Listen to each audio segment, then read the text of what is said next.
Warning: the following content contains strong language and may not be suitable for children.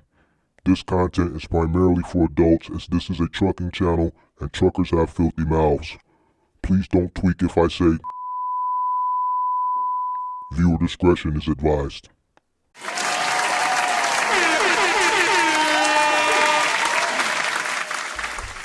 What's going on? What's going on? Come on in. Make sure everybody hits the like button, subscribe to the channel, turn on all post notifications. All right, Tuesday night. First of all, I want to I'll let you go ahead and about last night. I was if you want to issue an apology or some shit like that, or you don't care, or Oh, what you want to do. You know what I'm saying? it's from apology to the MGM gang. I don't give a Well, shit about these people, bro. It's that. All right. So first of all, let me issue an apology for. I know it was people I'm here just, last night. messing with you, man. Okay. No, man. I don't know what happened, bro. I don't know if it's a cold or what. I went and did a delivery, and I don't know if I ring my back or sprain my back, but I don't know if a combination of the cold or whatever it is, man. But I had a pain in my back last night, bro. Okay. I All take right. I take like all type of stuff and it just wouldn't go away. You see what I'm saying? So Mm-hmm. it was freezing yesterday, bro. I don't know where that weather came from, but it was bad outside. Okay. So it probably just a muscle, you know what I mean? I probably strained a Mm-hmm. muscle. I don't know. Okay. Well, it's all But good. It's all yeah. good. So yeah, that's what it is, man. So yeah, for all the people that was waiting, man, yeah, kinda I'm sorry I didn't make it last night, but I tried. It's all good. We back. We making up for it tonight. Come on in. Everybody hit the like button, subscribe to the channel, turn on post notifications. All right. So boom. There's a video that came out last week. Right. I think everybody's Yeah. seen it. 123,000 views in 5 days, which is phenomenal. Mhm. As far as the views is concerned, because this is a small niche, and normally videos in this niche to get like I got a video that did like 200,000 views in the course of the past 2 months, but I think that video was special because it was centering around Trump and trucking, right? Right, But I right. think the next video that I got that got 200 some thousand views it's got that over the course of 2 years, right? So to do Right. 123,000 views in this small of a niche and not even a week, it's been 5 days. That's Mhm. what you call viral. Um, now I, the day this video came out, I got hit up. Like man, I got Why listen. why they always send stuff to us, bro? I don't know. Well, I know why. I know why. I know why people send it. And that's why we here. You know what I'm saying? That's why we here. I know you critiqued it, but everybody Yeah. wants us to critique it. Uh-huh. But anyway, that day, like people was messaging me, DMing me, Discord, Uh-huh. content creators sent me the shit. Mhm. Other content creators sent me this. And I didn't look at it the first day. I didn't watch it the first day. I actually watched Right. it the next morning. I think that day I had shit going on or whatever, but I ended up watching it the next morning. And then me and you, I think, talked about it the next day or maybe the day after that. And Yeah. people were still hitting me up, sending that shit to me throughout the weekend. And me and you talked about critiquing it on the Wiseman show. I know you critiqued it. What was Uh-huh. your thoughts? What was your thoughts as far as before we talk about the video as far as like when it hit? Like how did it hit you? Were people hitting you up Well, about it? people hit me up about it. I mean, I got it from one of my subscribers, but nothing in that video is a surprise to me from a DOT standpoint. Because people know me, I give out names, and when I say Mr. Berkey, if you follow the channel, that's who I call Mr. Berkey. They're adamant, they want what they want, they're very stern, they're not laughing and playing with you. They've been on the job for a good amount of time where they got reputation. So a lot of the stuff that was shown in that video was stuff that is not a surprise to me. Um, given, I think the officer was very professional, but most of it was him holding back because if you look at his demeanor, even when he asked certain questions, he know you were giving a like he know the bullshit. Like, and that's why I try to tell people all the time, like, y'all come out here and say stuff to these officers, like, you think it's gonna be the first you're saying it to them. These guys pull over truck drivers that got game on top of game on top of game, so there always gonna be some shit. Mm-hmm. So yeah, it wasn't a surprise in terms of the way the violation comes in. Mm-hmm. But also it wasn't a surprise that it was another content creator and who it was coming from. None of it was a surprise to me. You see what I'm saying? Mm-hmm. I'm just, you know, I mean, I will talk about it, but it wasn't a surprise to me, bro. All right, let's let's react to it. At first I didn't want to react to the whole thing, but it's only 18 minutes, so um Mhm. I'm going to critique it from the business perspective. I'm going to let you Mhm. critique it from the actual uh, niche perspective as far as being OTR, Mhm. and we'll go from there. I think, and then I know you probably want to go through the comment section too, uh, I mean, and we then can we'll. go, but here's the thing. Here's the thing. And before you get into it, this is why this video is it just highlight a lot of stuff, not only from being local and OTR, because and I talk about it, but the bigger picture of this video is a learning is there's a lot of learning points that people need to take away from it. Organize, uh, you know, just a lot of stuff that people just casually think that it's just I'm turn the key and just drive. Like it's not. It's more than that. You know what I mean? So Mm. it gets deep, bro. It gets deep. But yeah. All right, let's take a look.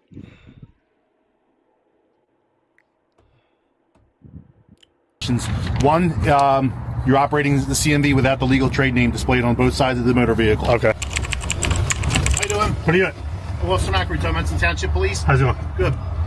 Just so you know, the stop's being audio and video recorded. Okay. Today we're doing motor carrier enforcement for inspections. Okay. All right. I'm going to open you up, okay? Yep.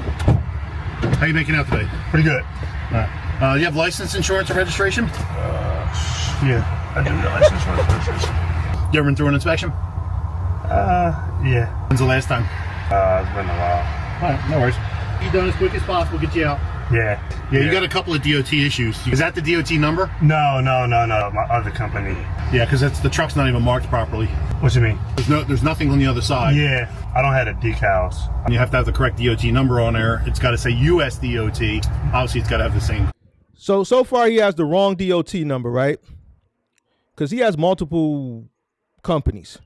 So if that's what I heard right, he doesn't have the proper decals on there because he said that DOT number is for his other company. I guess that this truck is registered to a different company, and he didn't have a placard on the other side, and he didn't have US DOT. He just had DOT and the number instead of US DOT. Is something you gonna add? Right. Right. And when you form a business and you get ready to like this truck is your truck, you finance the truck. Um, Usually you don't have a decal that can go on and off because if this the truck that belongs to the company, you're supposed to have a permanent whatever you put it on the truck, it should be able to stay there. You see what I'm saying? Not something you can just peel off. That's usually go on a truck where you're renting or leasing, or you're running onto somebody MC number for a short period of time. And even Mm-hmm. then, sometimes they'll give you a hard time because in their mind, you can peel it off. You see what I'm saying? Mm-hmm. Um, but it's supposed to be on the truck where it's supposed to be secure on the truck. You see what I'm saying?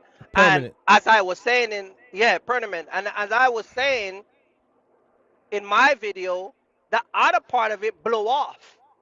That's why I didn't have it, because you probably, rain, the cold.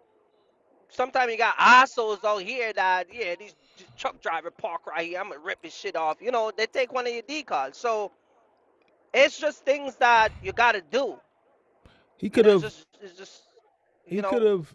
He could have went to Walmart, got a poster board and a Sharpie and a marker. He could have did that. Yeah. And some tape. He could have went. You know what I'm saying? Yep. He could have Googled some printing in a printing shop in the area, some shop that can print up a decal real quick, and just slap it on.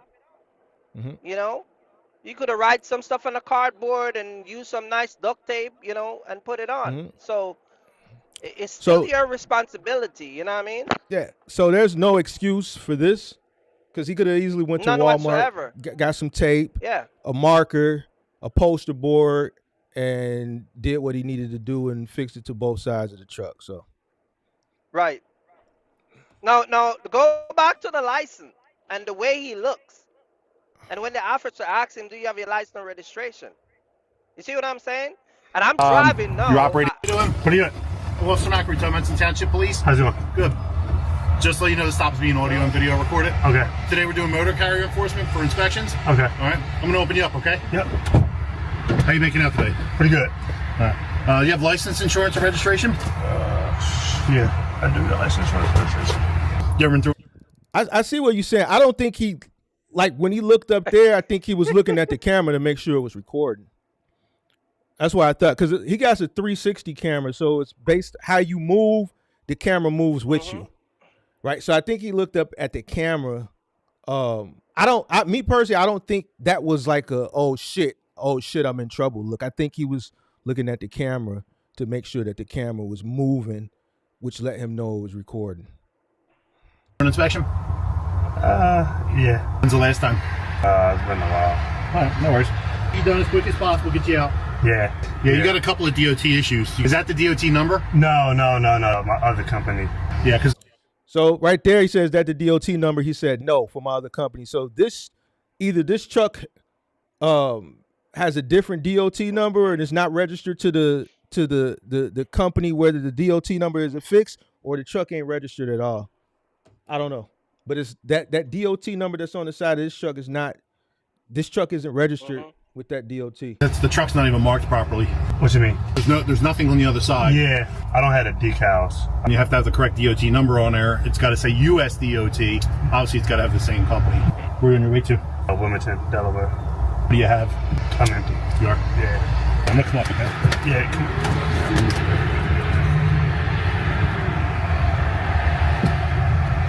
Where did you come from? How'd you get to Saturn? I drove up here. I dropped off. I know you drove.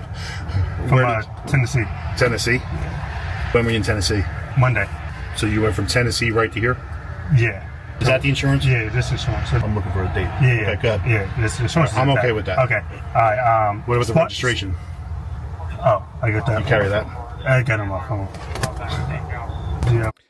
So the cop smirked because he should have a folder with all his paperwork. Right. Insurance, registration, everything should be in a folder.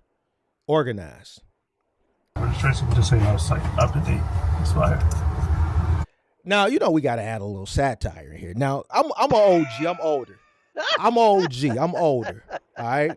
I don't know how old he is. He got to be in this, I don't know. He's in his 30s. 20s. Oh, he in his 20s? No, man. Yeah, I thought he was in his 30s. Oh, he in his 20s? Man. All right, because I'm trying to figure out in his 20s. In a time like this, dude. why he brushing his sideburns? Nervousness.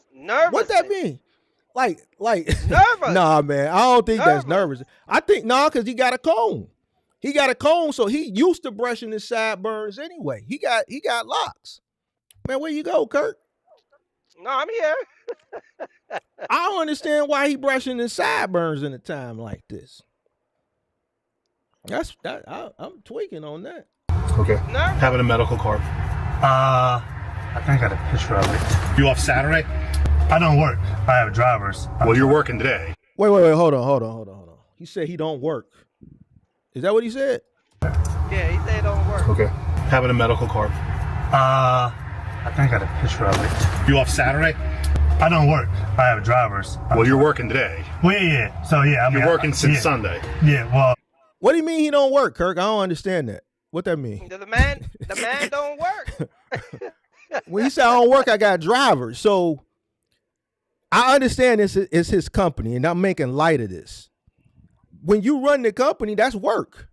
So is that like when because I'm trying to figure out when these shorties be coming up here and they say they just wanna run their business. They want to work on their business. They don't want to work in their business. So like driving the truck and shit like that.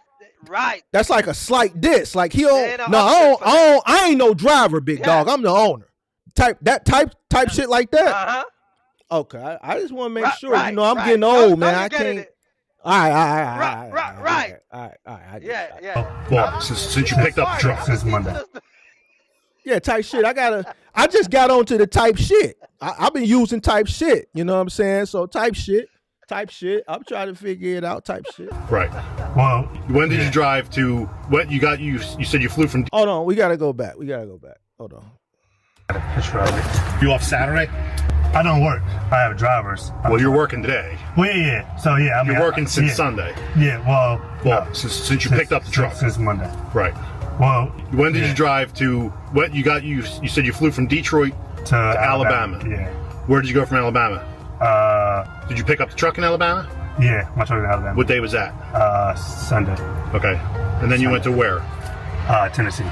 Did you pick anything up in Tennessee? Yeah, the lodger dropped off. Okay, so then you were working on Sunday. No, we're doing Monday. If you're forwarding a truck to pick up a load, you're working. Okay. Do you understand? Because you're driving to that load. Yeah, well, I wasn't going to pick up. So Sunday, I was taking my truck to Chicago, and I was going to kind of head back that way. Then on Monday, I seen that like, okay, you know what? Let me find a load. You know? Okay. Do you log your hours? Yeah. You have a log. Yeah. You need that? Yeah. Yes, sir. You know how to forward the log? Yes, sir. Right there. Okay, left side. Yeah. Emmons and Mike. Got it when it goes in. Your medical card. Let me know if you want me to stop it somewhere, Kurt. No. Play it through. We go back over it together. Trying to do 15 million things at once. 25 on there. Can you expand it? Yeah, Samuel Taylor. All right, I'll take that. That's fine. You did a pre-trip inspection? Yeah, pre-trip this morning. Everything okay? Yeah. What's your phone number? Do you have a periodic inspection for the truck? Annual inspection? Have it. I gotta find it. So when you come up here, are you sleeping in the truck? Yeah, I said them right here. That's a long 3-4 days sleeping in a truck like that. Nah, I got a hotel on Sunday. Yeah, Sunday night. Full inspection and exterior inspection. All right, cool. This is great content. So, do you have a fire extinguisher and sir. cones? I have fire extinguisher right here. It's got to be secured inside the truck, okay? Secured inside the truck? Yeah. So it's got to be mounted somewhere. It's got to be secured inside the gear or whatever. It can't be just loose rolling around. Well, it was. I mean, it's not the end of the world. Okay. But it's got to be secured inside the truck. So it's got to be mounted to the truck. Okay. All right. I mean, having this on there does nothing. Okay. All right. But it's got to be actually secured inside the truck. All right, cool. And these are cones? Triangles? Yeah, Ben? Yeah, I got those. You got 3 of them? Yep. That works. Pretty cool. Okay. All right, let me get to work. Are you doing outside? I'm gonna do everything. Yeah. All right, cool. All right, so you'll get some time. Yeah. All right. Let me start entering everything into the computer. Okay. And then I'll be back up with you. We'll turn the truck on. We'll do an exterior inspection of the truck, and then we'll go from there. All right, cool. Appreciate it. You got it. I'm gonna shut this. Okay. All right, cool. And keep working on that annual inspection. Yeah, I got you.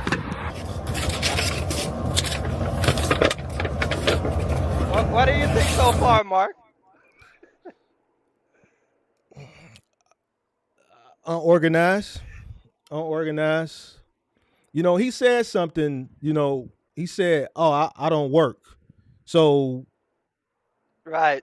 he alluded to, man, I don't work. I'm the boss. All right. So boom.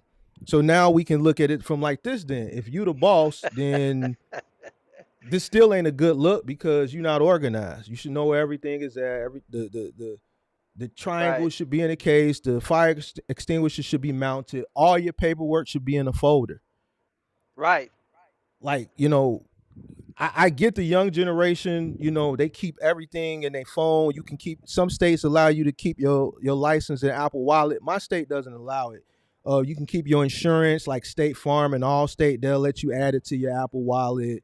You can add your cars and shit to your Apple Wallet and shit like that. But this is business, right? You have different drivers probably hopping in and out of trucks, and you should have a manila folder or some type of folder with all your paperwork in it.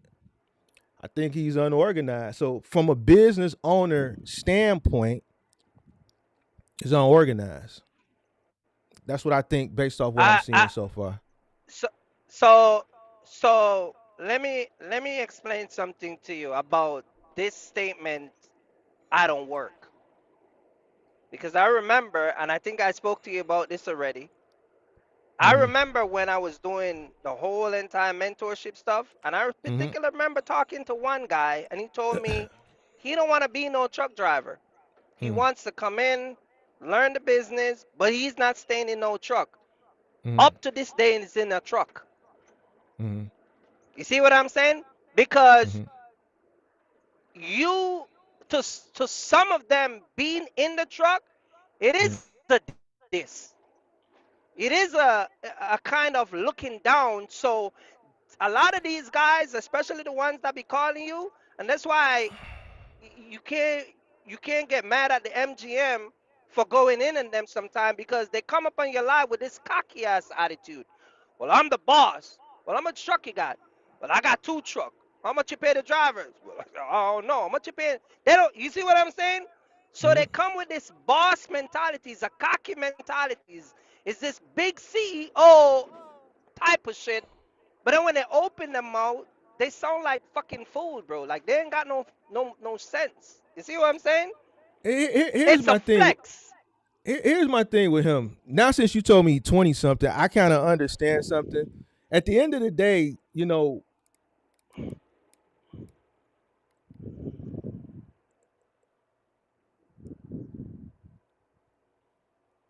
there's a lot he can learn.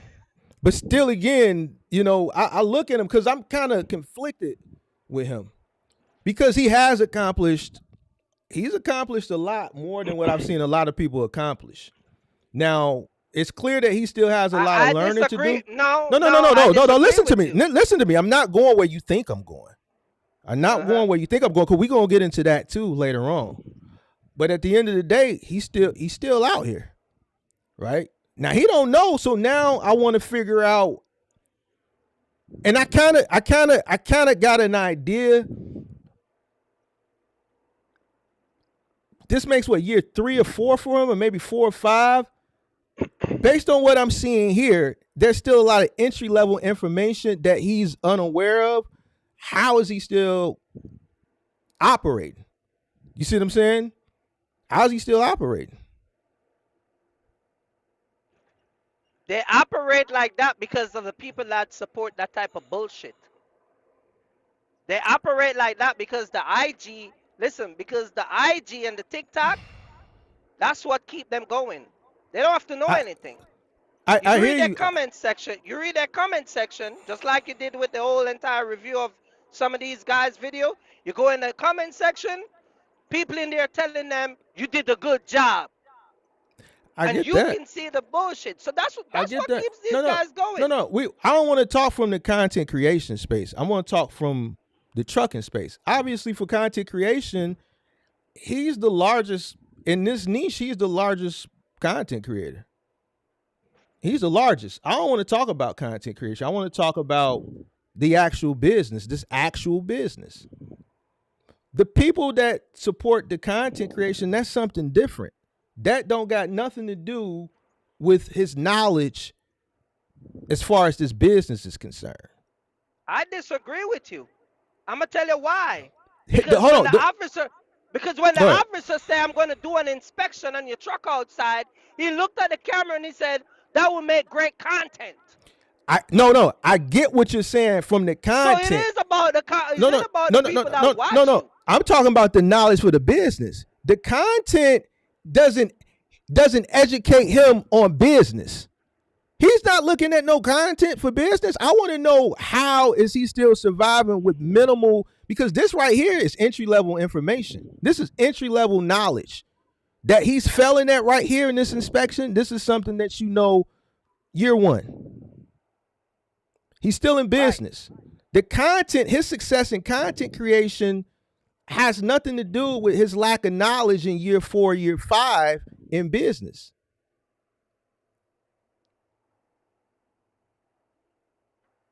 Fuck the success in content creation. We're talking about the business.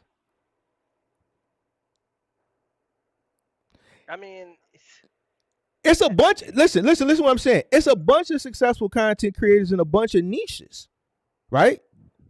But that don't mean they know what they talking about in real world situation when it comes to that actual business. So what I'm trying to say, here's year 4, year 5 inspection, basic, and we ain't got to the nitty gritty yet. The basic shit, right, is not up to par, right? So if the basic shit isn't up to par, and I'm using that because I'm going back to what he said. I don't work. All right. So here's what I'm saying, because if you watch this still has to be educational. It's going to be satire there, but it still got to be educational. Fine, you can use the terminology "you don't work," but if you're the owner, how can you train your drivers if you don't know yourself? So you still are responsible. You still are responsible, young man. And I'm not saying young man, because we know we got some people that create content. When you say good guy, nice guy, young man, listen, I'm an older man. You dig what I'm saying? So it ain't a slight. You dig what I'm saying? It ain't a slight. Right. You dig what I'm saying? Young man, because you young. You said he in his 20s. I thought he was in his 30s. So since he in his 20s, young man. You dig what I'm saying? 20, so when you say I don't work, yeah, you do work, big dog. It's your company. You run your company. Even if you're not in the field on the truck driving, you're still working. It's your job to maintain your trucks. This is a part of the maintenance of your trucks. Maintenance of trucks isn't just about under the hood. Maintaining your truck, making sure the paperwork is on the truck and where it needs to be, and it's accessible in case of a situation like this. Because if it's in your phone, what happens if a driver was in the truck? If he flew down to pick up the truck, from what I understand, and I think when I went back and researched, did a driver quit or a driver abandon the truck and quit or something happened? All right. Normally when a owner flies to a market or goes to a market to retrieve a truck, something happened, right? The truck broke down, somebody quit, something like that. So that means that information wasn't on the truck prior to him flying down there? It must have not been. All right. So here's another thing. The placards. Well, can I say something? Can I say something about the picking up the truck? Because I told the story of Jose get put out of service in Kentucky in one of my box truck back in the days for having a suspended license. Uh-huh. I had to fly down to Kentucky to retrieve that truck. That truck could not leave the DOT station until somebody came in the office and showed their license. They closed at 5, so we had to go the next day to pick it up. You see what I'm saying? And you have to bring all the documentation to show them before they release the truck to you. Once that truck was on their parking lot. You see what I'm saying? Yeah. So a responsible person, like you said, all the documentation, I would have known if something was missing or needed to come with that paperwork. Mm-hmm. You see what I'm saying? So again, it's just unorganized. Mm-hmm. Okay. So yeah, I'm just curious to, because 4 or 5 years in, man, you you may not know everything, but this right here, me personally, I think it's unacceptable for a business owner 4 or 5 years in, and you know, he has to unlearn that mentality. I don't work. Yeah, you do work. It's your business. Anything that happens with that company, whether it's good, here's the thing. When things go well, you hold yourself, you know what? Yeah, because I built a good company. I did what I was supposed to do. Right. Boom. But when things go bad, you also gotta accept the reason why things are going bad. That's your fault too. It's your fault. Right. You know, so I think he needs to unlearn that mentality. A lot of these young people, I don't work. Yeah, you do. Yeah, you do. Because guess what? If a driver quitting, you got to get in the truck and drive, then you're working. Even if you're not driving, you're working. You're working. Yeah, I don't understand this. I'm not working. Yeah, but a lot of these guys, they got that cocky mentality, bro. I'm telling you. They want to be the big CEO with their foot cocking up on the desk and run around and tell people they got. You talked to a guy the other day, guy got 5 trucks that not even making $200 per truck. And he didn't realize that. He didn't even know the numbers. You see what I'm saying? To a guy that got 5 trucks.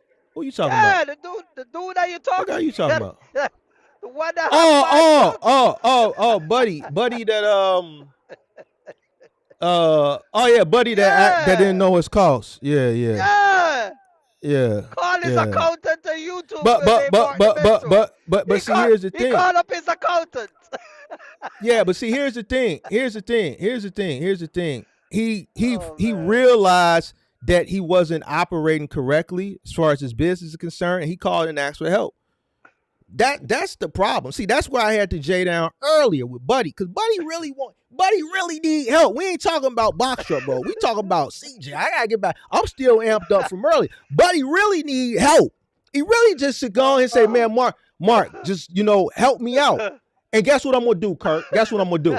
Guess what I'm gonna help him, because the Lord said, help thy brother, help thy neighbor. I'm gonna help thy neighbor. I'm gonna still help him. Yeah, because man, Buddy has really just want to be with the in crowd. Oh, that's what he want to be. He want to be with the in crowd. That's all. We're gonna help Buddy out. Oh man.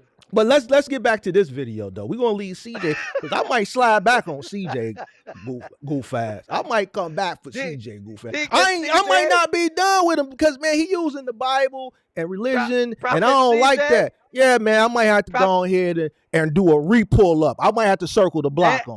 We'll see. CJ, we'll see. Hey, real quick. CJ pull up a scripture, right? Where Jesus was talking about the prophet, and said that he was talking about regular people. Man, please. Oh my God. We're gonna get back to CJ. We're gonna have to do a Bible study. Maybe we could do that Wednesday night. When is Bible study? Wednesday. We might have to come back tomorrow night for that shit. Yeah, we're going to do a tomorrow show with CJ. God damn.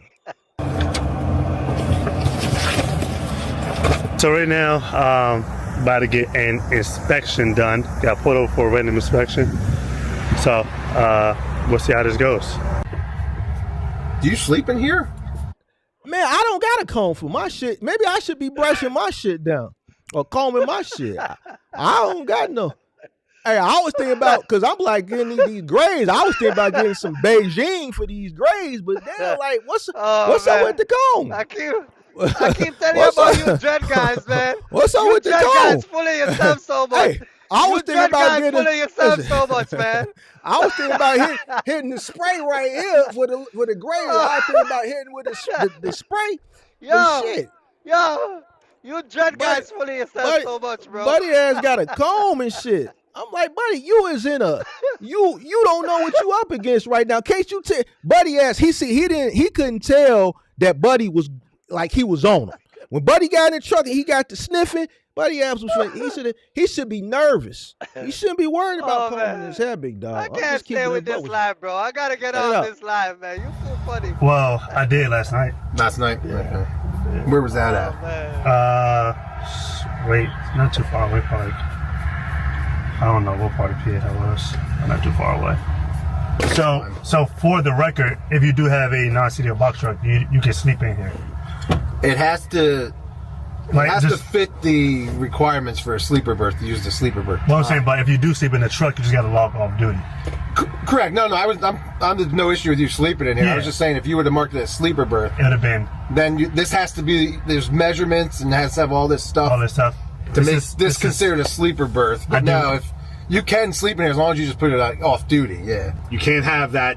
I'm just driving. Okay. Or if you're using some kind of personal conveyance time, you got to be able to indicate what it's personal conveyance for. And I think that's a gray area because I've had that before where they say, hey, well, I'm gonna just go visit family, and if it's personal, I'm not working, and then I want to visit family, stay there for 2 days, and I picked up a load or like a day, and they said, well, you forwarded a load, you were advancing to a load. Was your put it this way, like if Family's house close. Was your family's house close to where were you getting the next load? Yeah, but it wasn't with like intentional. I just went there to rest and I guess chill. And that's not the way they see it. They see it as that's why your downtime. You're moving closer to it. Your downtime. Yeah. When in doubt, switch it to driving. And just record because the rest of your logs from when you picked up that load, they're good. I haven't. All right. Let me hurry up and get you quickly done so we can get you out of here. Okay. Turn the truck on. Turn all your lights on, please. All right, cool.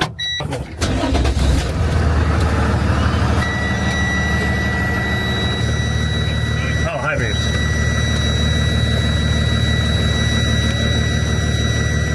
Huh?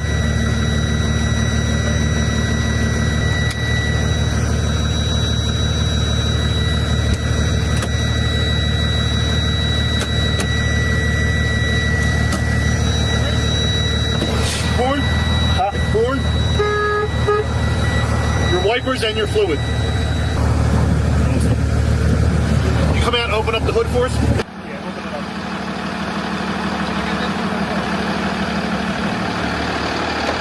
You want to jump up and manipulate the wheel? Yeah. To left? Turn it all the way out.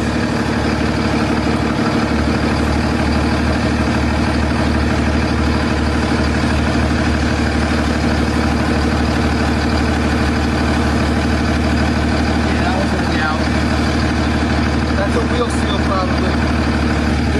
Turn the wheel all the way.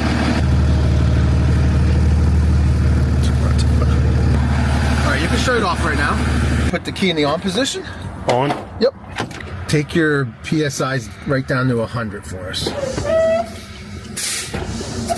Okay, that's good. Right there. Okay, you can let off. There we go. Let me go. You can release the parking brake. We got you chalked up. Not going to go anywhere. I'll close the door because that's going to keep going. Yeah. He's going to measure these two. I'm going to come back up. I'm going to tell you to hit the brakes. When I tell you to hit the brakes, push them all the way to the floor. This is a level 1 inspection. Whenever you get put over by DOT and they stop you for inspection, they pretty much check your whole truck, the brakes, the tires, turn signals, pretty much everything. So we'll see how up to date my truck is. All the way to the floor? All right, cool. Keep on it. Did you say something? No. Oh, okay. Down to the motherfucking floor. What's your air at? Right below 50. Okay. I'm going to open you up real quick. Yeah. Air all the way down. Pump it. Turn on and air up. Might as well knock that out and go back under and we'll figure out what we're going to do about this thing. Could also be the wheel still. We're not supposed to take this off anymore. Right. Don't take it off. If it's not, it's going to come out. You can shut it off again. All right, cool. Turn your wheel this way. There you go. Come on out. So turn it all the way again. He's going to show you what we're looking at. Okay. Go ahead. See this? This oil stuff? Yeah. The whole brake line's contaminated. What that mean? You're going to be out of service. This has to get fixed before you can drive. So pretty much got to cost one out to come, I guess, clean it or. Yeah, whatever. then- Just and tell then- them, whoever you call, just tell them, hey, the brake line is contaminated with oil. We're not sure where it came from. Could be the brake seal, could have been something else. Because it's right there, it makes me think it might be that wheel seal. It's affecting the surface, your friction surface. It's too slick. So if you lock up, it's going to take longer for this vehicle to stop because that brake's not going to lock up right away because it's all contaminated. If you want to, you can even, if we turn the wheel the other way, I might be able to reach down here. So I'm on your I'm touching your surface right now with my thumb. That's all on the brake surface. That's on the entire inside. All that is under all these brake pads. Okay. This little hose here, where it pushes these little push valves, they become loose, where it pushes in the back. That's where that air leak was coming from. On the back side of it. Okay. Just having to take a look at it. Here you go. Appreciate it. All right, this is your inspection report. I'm going to go over this with you. Okay. So the location, the type of inspection, level 1, full inspection of the stop. This is the vehicle. The brakes were all measured. Everything's in line with the brakes. Okay. Okay. You have 7 violations. 1, you're operating the CMV without the legal trade name displayed on both sides of the motor vehicle. Okay. Okay, it has to be on there. Same thing goes with the DOT number. The correct DOT number has to be on both sides of the vehicle. Gotcha. Right, in US DOT form. Okay. US DOT, then the actual number. So this right here, you need US put in front of it. US, Even okay. if that was the same thing. All right, cool. You have an audible air leak, which we showed you at the proper connection point. That green tube. Yeah. He showed it to you. Yeah, I didn't feel it. I heard it. I didn't feel It's it. there. It's a violation, but it's not putting you out of service. Okay. Okay, because it's at a proper connection point. If the line was split, it'd be a different story. Okay. Your contamination of your brake service, we went over that with you as well. Your fire extinguisher has to be mounted inside the truck, not just loose and rolling around. Okay. Your hours of service, we explained that to you too, that you have to be in drive mode. Right. Okay. And then you have a 20% brake. So if one of the brakes, I have a what? It's a technicality. It's because you have one brakes on a 4-wheel axle vehicle or 2-axle vehicle, 4 wheels. One is a 20% violation. It's 25%. It's greater than 20. That puts you out of service. So once that brake gets put back into service, that other violation, that other out of service will go away too. Okay. Do you understand? Yeah. Because it's more than 20%. Gotcha. So if you have more than 20% brakes that are out of service on a vehicle, then that violation applies to. All right, cool. All right. So that's everything. I did make a note, and I did put the notes down in regards to what you told me about the drive time, just to explain it on there. Okay. Because I don't have your actual hours of service record of duty for Sunday. I'll get that. Okay. But yeah, you got to contact them and make sure that's clarified up. Okay. The out of service has to be corrected before you drive the vehicle. Yeah, they're on their way now. Everything else has to be corrected within 15 days or before the next use of the truck. Okay, cool. So the audible air leak. Yeah. Okay, that all has to be done. The fire extinguisher. All the DOT stuff has to be corrected in the business day. Gotcha. 7 violations. Once I do get the brakes fixed and everything, then I know I can call and kind of get that off. But this is kind of, we know what kind of trucking is. You got to make sure that you are always operating and your truck is in good standing. What's up, man? He supposed to knew that before he drove it.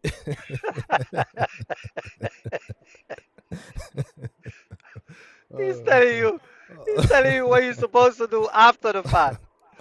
Yeah, he didn't. I don't think he pre-tripped the truck. I could be wrong, but I don't think he did, bro. Based on what we see, That guy don't know anything about that truck, bro. He never looked under that truck. He just bought that truck and just throw a guy in it and just pretty much run the truck. You could tell by the way he run his business, by the way the inspections start. Didn't know what some of the stuff. I didn't even think he know what the officer was talking about. He looked puzzled, like, oh, a license, registration, insurance. Oh, it's on my phone. Like, you see what I'm saying? Yeah. Like it, you know, and you know, it's sad, but that's how some of these people function, bro. That's how they move. So, you know. What's your thoughts, though? What do you think? What do you think? Clueless.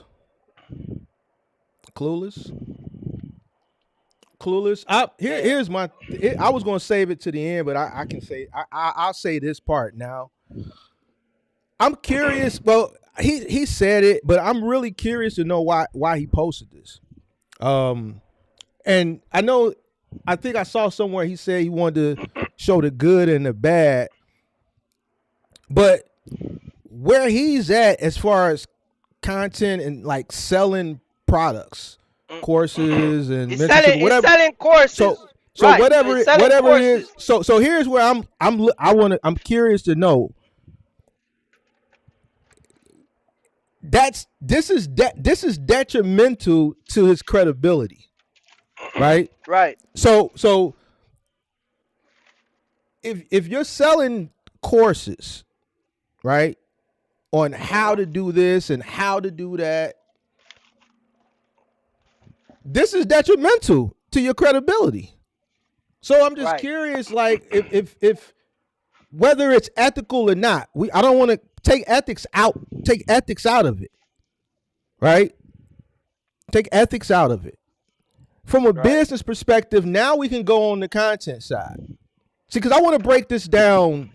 I want to really, we want to do the satire too. We want to crack the jokes and how to satire, but let's make it educational too. From the business side of the content side, where they make money on the courses and stuff. Like I don't understand why this is detrimental to the credibility there. I just don't understand, because if I was him, me personally, I wouldn't have posted this shit. That's just me personally. I wouldn't have posted it. Right. I wouldn't have posted it. You know, if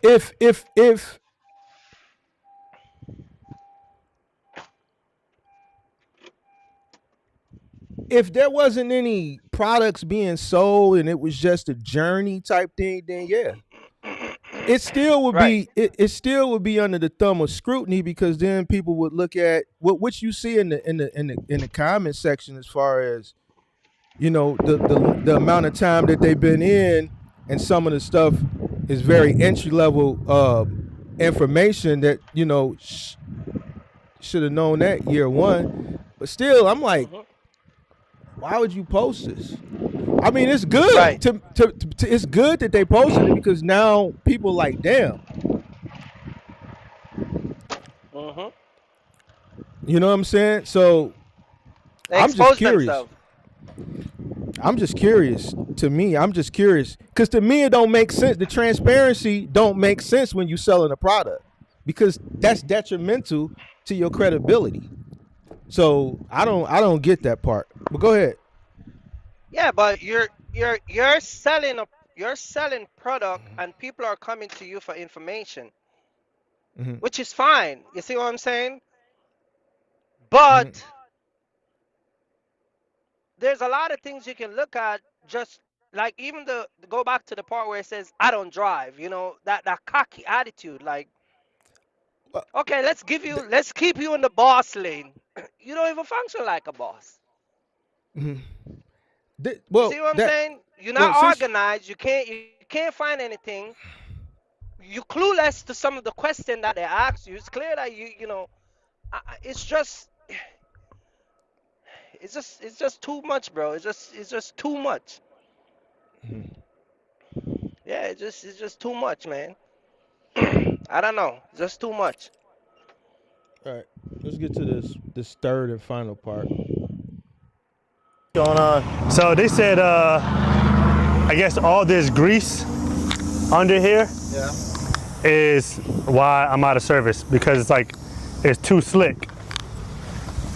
It says too slick, so they said I either need to get it fixed or clean it, so that's not all I build up. That grease is on there because of the wheel seal. The wheel seal went bad. Okay. Yeah, so we need to replace the wheel seal, and really and truly, I can clean those brake shoes. Yeah. But they should be replaced. It's soaked in there. Okay. So how long would it take to replace the brakes or whatever? Probably take around like about 2 hours, 2.5 hours. Because what I really need to do is I need to pull the wheel off. I got to get the hub off. I got to replace the wheel seal. And at least clean the brake shoes, possibly replace them. Okay. So if you fix the leak and replace the shoes, how long is that? You said it's like 2 hours? With running for parts, because I don't carry brake shoes on truck. Yeah. I'm gonna have to run for a set of brake shoes. Okay. So yeah, probably looking around 3 hours. Okay, so that's like another hour labor. All right, well yeah, let's just I got you out here. Let's just get it fixed right then. Yes, this hub. It's called your hub. It's with this little cap. What the fuck?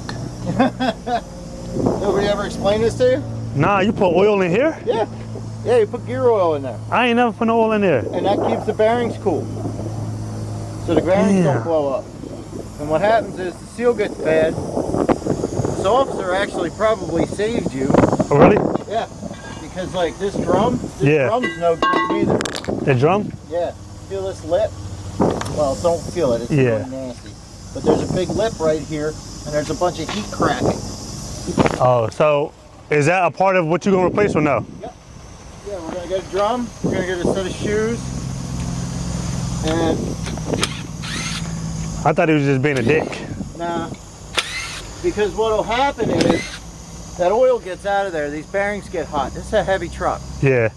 All right, those bearings get hot, then either that wheel locks up, or you get into a panic stop situation and you nail the brakes, and this wheel doesn't slow down, but that one does, and the truck makes a hard right-hand turn. Oh, that can happen.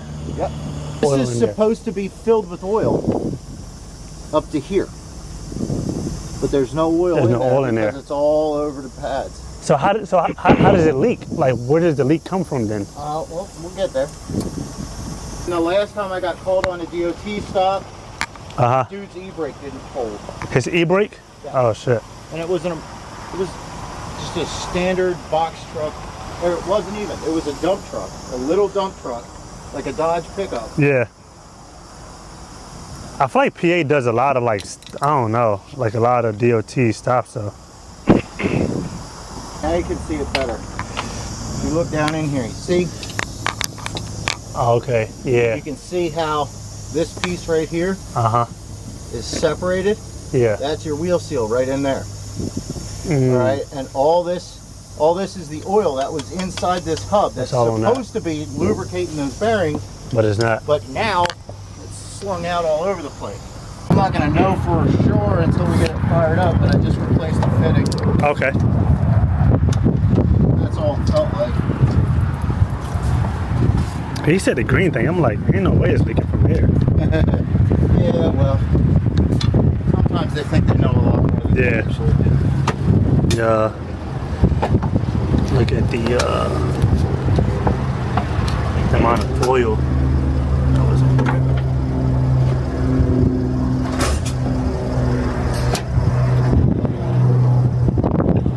You gotta put oil in here? Yep. Actually, that's kind of what I'm doing right now. Like, I'm cleaning up. But I'm waiting for the oil because the oil's got to travel through that outer bearing. Yeah. And into the rear bearing. So that's why, like, I kept spinning it. Yeah. And you just get the oil to move through because I want to make sure the hub's filled to the correct level. So you said it helps stop the brakes? It cools the hub bearings. Oh, cools the hub bearings. Right, because you have bearings in here, and if there's nothing to lubricate those bearings, they'll heat up and they'll seize. Okay, so I had to sit here for, could not move until I got that problem fixed. So now that it's fixed, I should be good to go. I guess I'm not in violation no more. So any issues with DOT moving forward, I should be pretty much good to go. All right, that's it. Your thoughts? I don't know, man. It's just embarrassing, bro. It's embarrassing on so many levels. I would have never posted that on the internet. I don't care, but like I said early on, they care about the content. They think everything that everybody should see. This young generation, that's how they are. Is always want to look what I'm doing and all of that shit. And sometimes it's not good. See what I'm saying? And then he make a video. I guess people in the comment section was ripping him up, and he come back and say he was trying to be transparent and he don't care. Let me go see if I can find it. Yeah, I mean, you can't, you see, and that's another thing. When people say, I don't care, it just show you how young their mind is. You've been running this business for 5 years. You see what I'm saying? The reason why you say don't give a shit is because you don't take this shit serious. That's why I keep telling you, they take this as a game. Because it's a game to them. That's why I said in my live, when brokers play games with y'all, why y'all mad? Y'all call this shit the box truck game. Don't get upset when they rip you off. You playing game, they playing game with you. See what I'm saying? You're not getting $2 a mile because you call your business a game. Words have power. Ask CJ. He'll tell you. Oh, I think I found it. You see what I'm saying? Yeah, I think I found what you're talking about. Hold on. Yeah.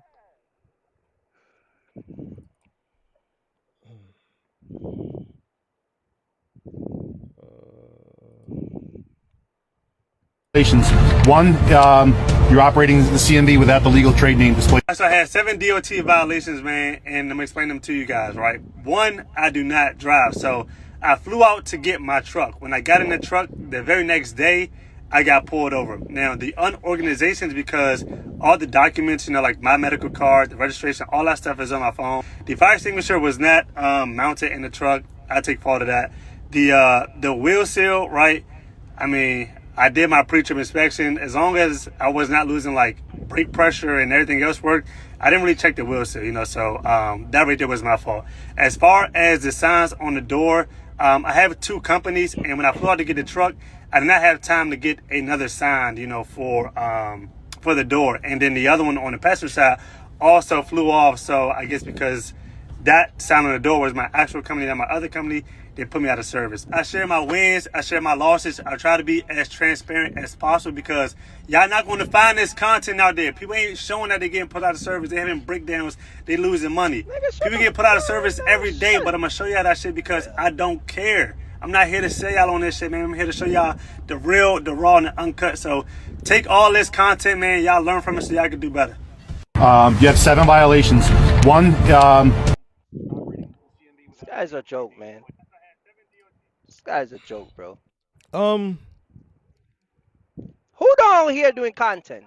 Hold on. He said something. He just said early on. He just said early on that he don't drive. So you're not out here? No, he said he didn't have time. I can't accept that. You gotta have those placards on both sides. So knowing you were going out there to retrieve a truck, you gotta make time. You gotta have them on the truck. So Mark, they show you that these guys don't give a shit. It's all about whatever money they can make. See, here's the thing. Here's the bigger problem. They come around here and they say they want to help people, right? Look at the attitude behind helping people. You see what I'm saying? They're not making an example of what they're doing. How am I going to take you serious after this shit? You come out here, you fail. 7 inspections, you fail. You see what I'm saying? How am I going to take you serious after this one? You see what I'm saying? You're driving a big equipment that you're running the next to cars, other truck drivers, pedestrian. You're going through towns, cities. How are you not? You got to take this shit serious. You see what I'm saying? So these guys come out here, and again, they want to be these big CEO, drives around in car, be on IG all day long, and run around like they got their shit together. You see what I'm saying? And then DOT pull them over and they make a video and they want you to accept that and sympathize with them. No. This is embarrassing. This is a disgrace, to be honest with you. I agree. I agree. But I'm glad he put it out because now people can see what they getting into as far as when they are searching for people to consume information from. So to me, I think it's great that he put it out because now when people look at a person, they can say, okay, boom, do I want to consume here? Do I want to buy this from this? Or do I want to buy that from that? Great. I don't understand why. I don't think it benefits him to put it out. That's why I'm like, damn, buddy. You selling shit. This is it's detrimental to your credibility. But I don't think clearly he's not that mature as a business person, even from that side of the business, just business in general, for him to realize, yo, I make a lot of money off of courses. Maybe this might not be a good idea. That's why I'm like, damn. Bro, they think everything is for the internet. They think everything is for the internet. That's a problem. See what I'm saying? Everything is not for the internet. But I can tell you this. I can tell you this. And that video, like this content, Like I've never seen something in this space go this viral. 123,000 views in 5 days. 764 comments, bro. 764 comments. I've never seen nothing in this space do numbers like this video. And you know, I don't think I think he probably thought the response would be, man, bro, man, thanks for showing us, you know, being transparent. I think he probably thought people would not even necessarily sympathize with him, but I don't think he thought that people would go in, because majority of these people that are commenting, they're not box truckers. These are CDL guys. You can tell from reading the comments. First of all, the box truck community ain't this damn big, man. You breathing like you just ran a marathon or some shit, man. Man, you gotta hit the gym. Oh, me? Oh, no. Yeah. Maybe That's breath. That's breath. You breathing. I'm blowing in the thing. Yeah, you should be breathing out your nose, big dog. You should be breathing out your nose. Hit the gym, big dog. Get your cardio up. Get your cardio up. That's why your back was hurting. Yes. Nah, don't do that. Don't do that. Don't do that. Don't do that. Come on, man. Don't do that. Come on, bro. Nah, bro. Come on, bro. Nah, don't do that. Don't embarrass yourself. Don't embarrass yourself, big dog. You did that last year. We done moved on. You too stiff. Get in the gym. Get to working to some back extension machine. Get to working on your hips, some adductors. You know, Mark, get to doing something. Mark, rotating your arm. Bro. Start doing this. Start doing some shit like this, bro. Bro, you don't got it like me. Hey man, yo stand. Come on. Your stance ain't even believable. We don't even believe you based off the way you standing, bro. We don't believe you. We don't believe you a herd of fly. You couldn't bust a grape in Welch's backyard. We don't believe you. Just off the way you were standing right there, we believe nothing after that. Chill out, man. What? This? Don't, dog. Don't, bro. Don't. See, y'all like to do this. Y'all like to do this. Come on, man. I will floor you. I will floor you, Mark. Yeah, okay. Yeah, all right. Hey, Kurt, remember on them dumbbells. I was pressing 70-pound dumbbell press. You couldn't get up 25. It's a little different, all right? It's a little different. All right, so I think this is a very interesting video.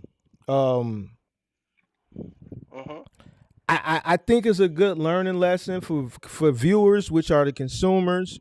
I think it's I think, you know, and when I say it's a good lesson for viewers, because now, you know, a lot of the stuff that we say when you consume information, you always got to go back and do your research. Just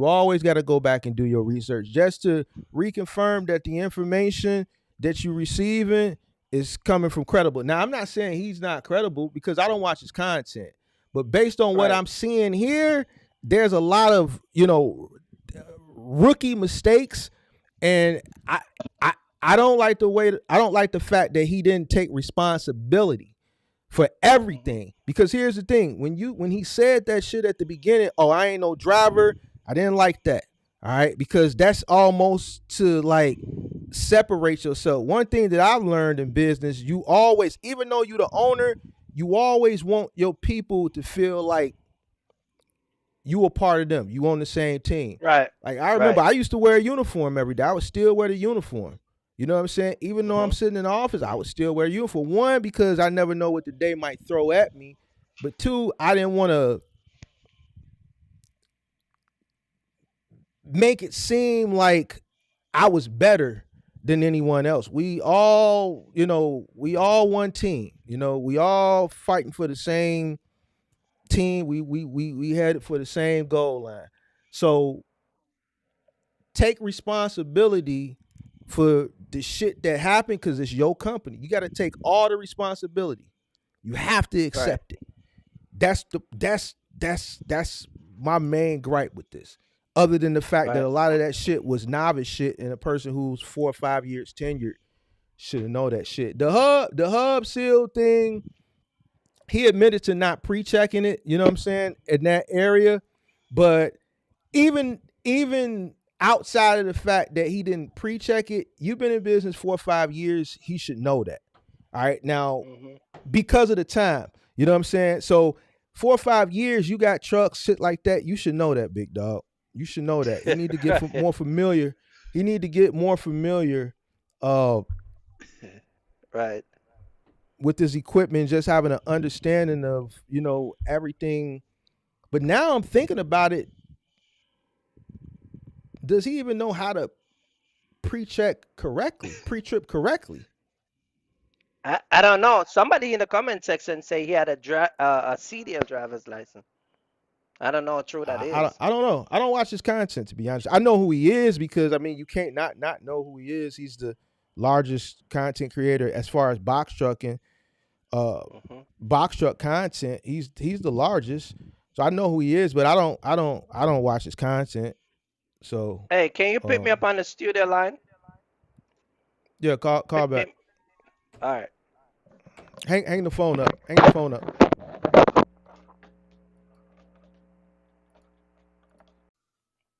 All right. Yeah, you hear me? Yeah. Yep. Yeah, so you know that's how it is, man. Hang your phone up. Your phone. Close out the window on your phone. Hold on. Just close out the window. Yeah. Yeah, I closed it out.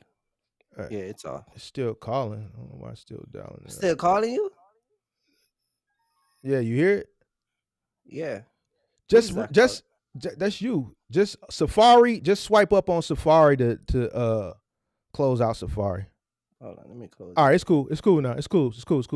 You good. You good. Yeah. You good. Yeah, so you know that's how it is, man. What we gonna do? I hope a lot of people learn from it. You know what I mean? Hopefully. So, yeah. Hopefully. What else you want to talk about, man? Nah, I'm just saying it. I mean, it's one of those things where, you know, a lot of the stuff we talk about. The only thing I want to say is a lot of time people get put over by DOT and they want to explain, and I keep telling them they don't care about that. See what I'm saying? The whole story thing, they don't care. You see what I'm saying? They don't care about that. So you gotta have it together. And that's why sometimes I try to show people, and it's like, you know, people gonna make mistakes. Certain things with a truck, I'm not gonna knock him, like the seal, because you could be driving and it can happen. Yeah, go out. You see what I'm saying? Yeah. But like the you know, the placker and all the other stuff, like you're supposed to know that. You know, you sell courses. I looked at his website. His courses to talk to him is $199. That's cheap. Because if I did a conversation, it'd be $500. That's cheap. That's cheap. If I did a 1 hour, it'd be a nickel. No, man. Let's see what the people say, man. Drop the link and let's see what the people say, man. Oh, you want to talk to the people? Yeah, let them come and share their opinion. Maybe we can, you know, hear what they have to say. Let's see what the audience think, because you know.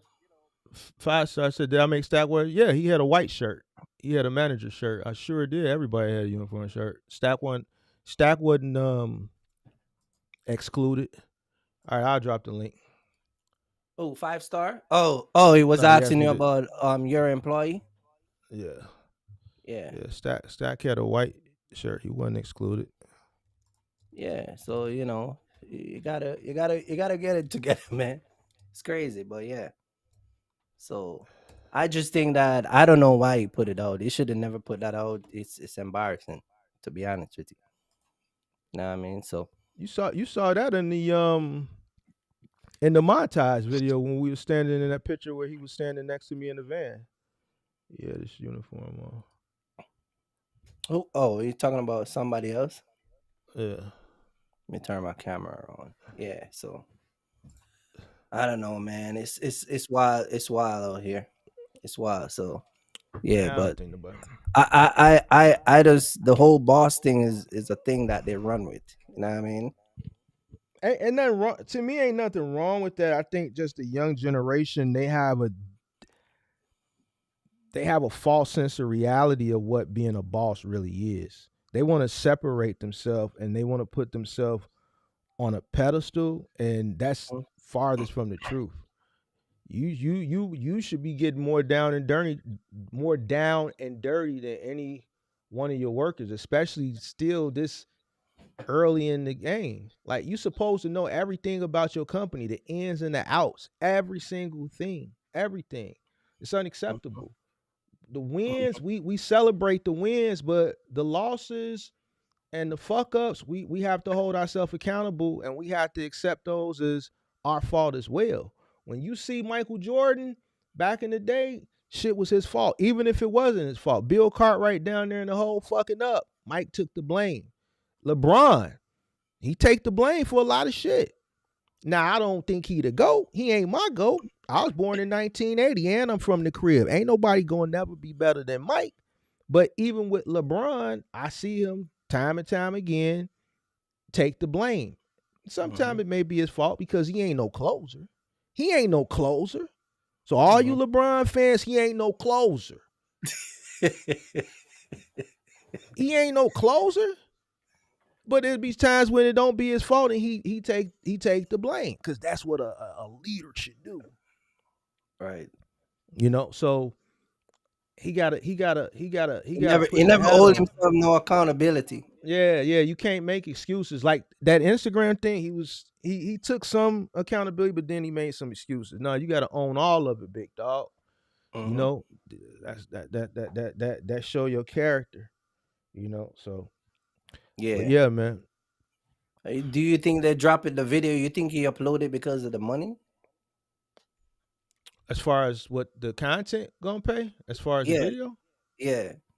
I don't know. I think he honestly uploaded it because I think I haven't seen anybody get a level 1 DOT inspection as far as content. I haven't come across no content like that where someone actually went through it and recorded it.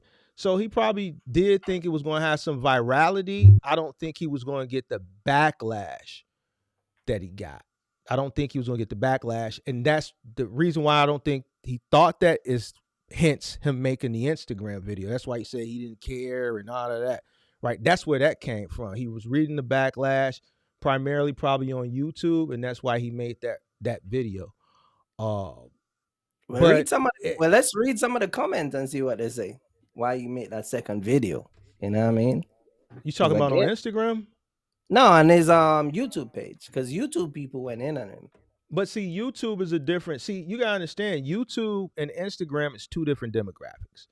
YouTube are more older and or seasoned people, right? A lot of the people that are in the comment section on his YouTube channel, you can just tell. One, they're either saying it or you can just read it and know that a lot of these are CDL holders. These are guys that are in semi trucks. Instagram is a more younger demographic. And they're not as seasoned as some of the people that follow content on YouTube. It's a totally different demographic. Right. But if you read 30 years as a fleet mechanic, and this man has no business driving on public roads. Educate, please. Up to 80,000 pounds is no joke. I routinely put trucks. See, that's what I'm saying.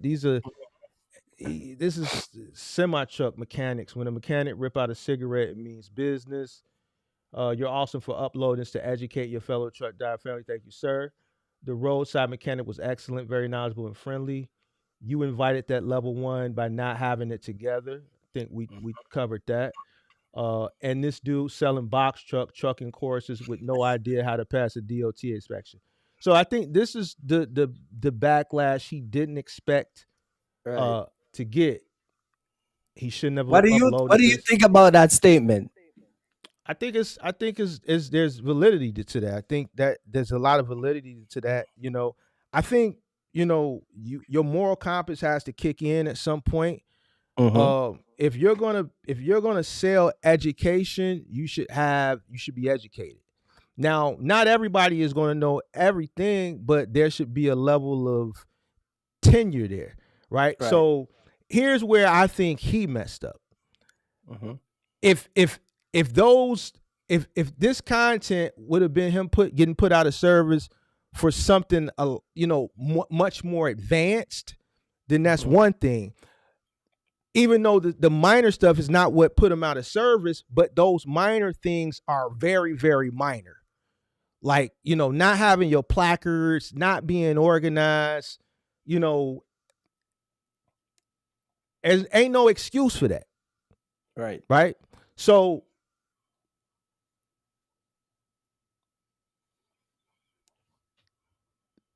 the things that people saw that didn't put him out of service, I agree with what these people are selling. If you're so when you create content, I said this before, even though it's impossible to be, you damn near have to be perfect, right? Because what I've said also, we're in an age now, and this is where your moral compass got to kick in. We're in an age now where people go to the internet and consume information. They look for information. They consume it from influencers, people like him, people like you, people like I, and there's a plethora of other people. So I say it, listen, moral compass got to kick in. You have to think about what you're putting out there. You have to. Right? And it has to be credible. There's nothing wrong with sharing information, right? But if you're going to deem yourself credible, you're going to sell information, you got to be able to back up what you're preaching. Got to be able to back up what you're selling. You see what I'm saying?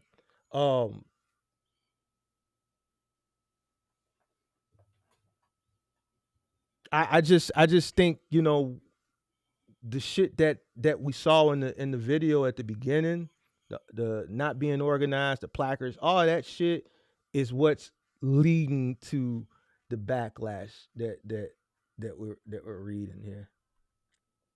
Yeah, it's just too much. Some of the stuff can slide, but it's just too much. Like you said, bro, are you serious? He's selling courses and can't even do a pre-chip. You got me fucked up. I'm saying too much mistake, bro, like a newbie. My man is so worried about recording the DOT. So I can tell you this right now without watching the whole video, he didn't do a pre-chip. So yeah, same thing that we pretty much gathered from just, reacting to it, ourselves. Same situation. Yeah, so I just think that certain content you just don't post it. Not for everybody. Yeah, so I think it was. So I don't know. I don't think he posted it for the bread, bro. I mean, you and I know this video. I don't really pay no money, but it don't really pay no money. So I don't think he did it for the bread. But you put your reputation online for all of that. You put. There's a lot of people now that's not gonna follow you no more because this is big. You see what I'm saying? I disagree. I think people still gonna follow him. I'm not saying people gonna drop overnight, but a lot of people ain't gonna like people ain't gonna listen to you. Yeah, here's the thing. Over on Instagram, this is why I said it's different. YouTube and Instagram is two different demographics, bro. Instagram is a younger demographic. They don't go the full 9 yards to do the research, right? Instagram is all about the influence. Who holds or who has more influence over you, right? So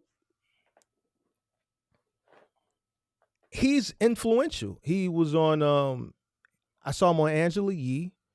I seen him do some other big platforms. He has a really large following. From a content creation standpoint, he's successful with content creation in this space. He knows how to I put get him all s- of that. I get no, it's but like a we snake. It's like a snake out. It's hold like on, a snake out, man, bro. It's like, you know what I mean? But we have to put it all into context.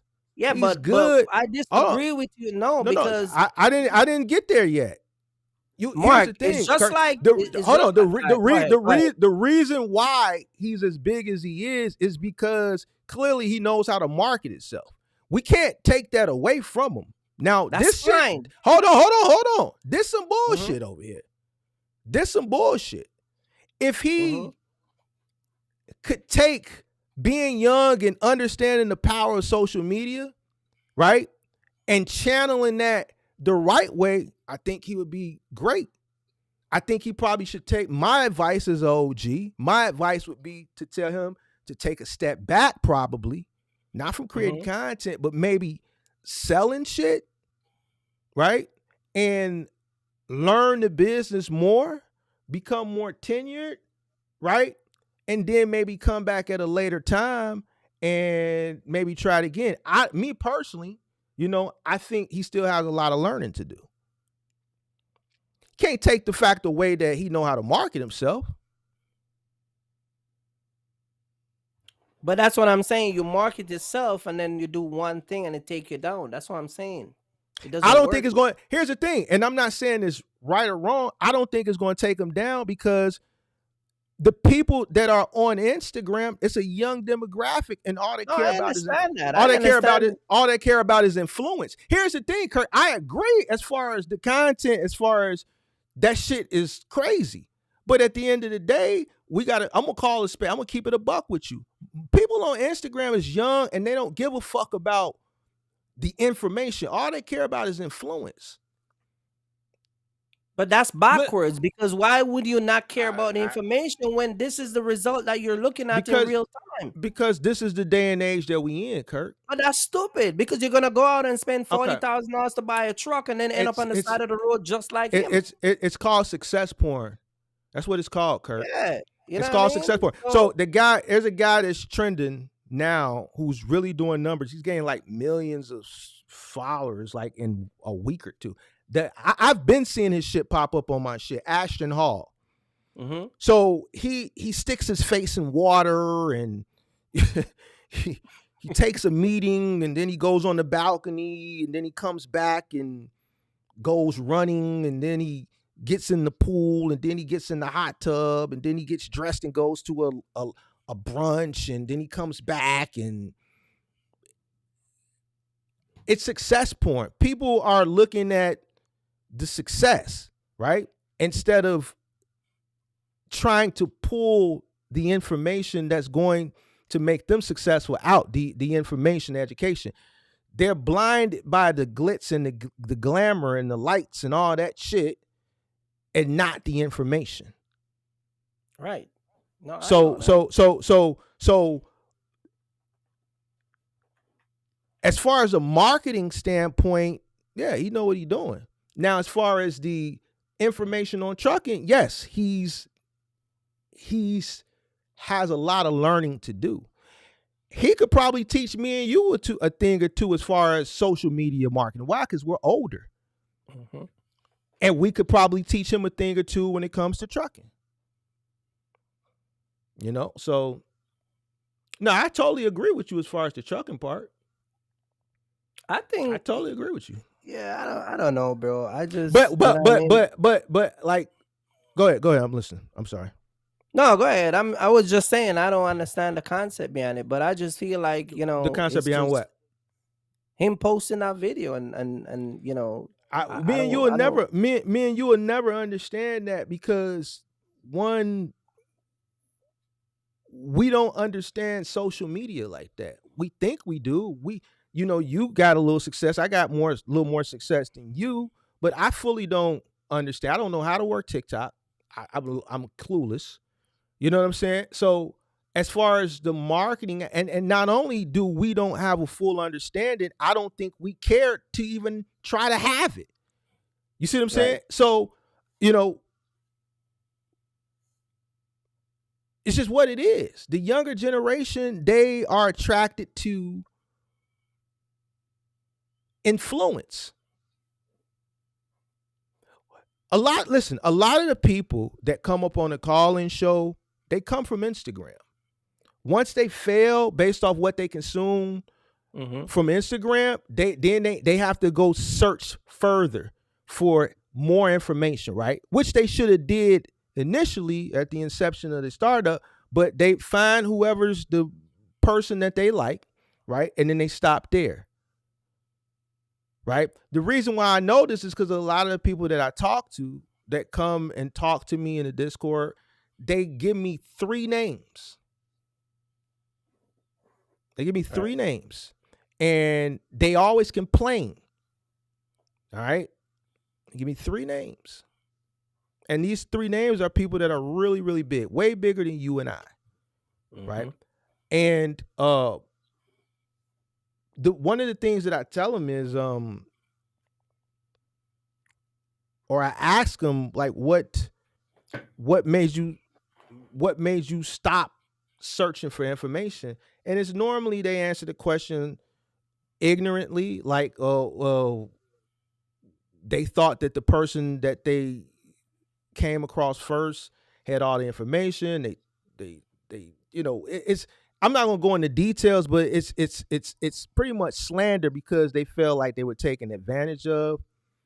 But then that's why I always turn it back on them and say, well, did you do the research on the individual? When did they start? What made you thought that this super duper advanced knowledge, why do you think you will acquire that from someone that still ain't even 4 or 5 years in? There's still a learning curve that they're going through. When do you think you had a full knowledge to the best of your ability? What year? Year 7, year 8, year 9, year 10, year 11, year 12? Oh, me? Yes. Man, when I started, I'd never really fully think I know this thing until maybe. Okay, let me ask you this. Let me ask you this. When do you think you were in a good position to mentor or coach someone? What year do you think that would have been? Not the actual year, but year 8, year 9, year 10, year 5, year 4, year 3. I would say probably about a year before I came on YouTube. And what year was that? What actual year was that? I came on YouTube probably 4 or 5 years ago. All right, so 2020. So I think year 8, which would have been 2018 for me, is when I could say that I was well versed to the point where I could take someone under my wing and coach them, right? Prior to that, I don't think I was fully equipped mentally, right? Because I was still learning. I was still making mistakes. You are drivers, so you had to coach those guys. You had to mentor those guys. You had to show them how to move the refrigerator, just like you said. Right. Within my company, but remember in 2016, 2017, I started cross-docking, so I was going through the learning curve there. Okay, so you were doing I was different, right? Yeah. So when I say a full scope based on what I've done, yeah, I could coach a person in moving. I could coach a person in final mile, but a full scope about year 8. Yeah, because you know what I'm saying? even that video that you were reviewing, right? What do you call it when you open the door, the fridge door? Butterfly, right? Most people never heard that term. I never see it. Okay. Yes. You see what I'm saying? Right. That's something that you have passed on to your guys that you have, worked with over the years, Rob and a couple of the guys where, take the door off, butterfly, such and such. So, it just, it's you still was doing it. You know what I mean? Yeah. That's something a skilled mover knows, right? I didn't know that my first year. I didn't know it my second year. It took Aaron to train me on how to do all that stuff. It took Aaron to train me on how to L a couch or butterfly. I want to ask you a question about moving. Because I used to work for Bob Furniture. Yep. Why do you think a lot of people are not attracted to moving? What is? And I'm coming from. I'm coming. I guess I'll just let you answer. But why do you think one of the reason why a lot of people are not attracted to it? The work. It's a lot of work. It's a hell of a lot of work. It's a lot of goddamn work, Kirk. So a lot of fucking work. I know, but when you say the work, so let's just say somebody call you, right? You go over there, give an estimate, right? It's gonna be 5 of us is gonna move a person, right? 4 or 5 of us. That's a big move, then. That's a big move. Right. I'm talking about a big move, right? How do y'all put together to say, okay, this is a plan, this is how we're gonna do it, and then walk us through the steps between, you already get an estimate, deal is already sealed, from the driver walking in through that doors with the helper, getting everything ready, then put it on the truck. Walk us through that process. So I've done this before, but I'll say it again. You have teams. So let's say a 5-guy move, right? That's a team. That's 2 teams, right? 2 teams. Now those 2 teams have team leads. Each team has a team lead, which is the person who, is the go-to guy.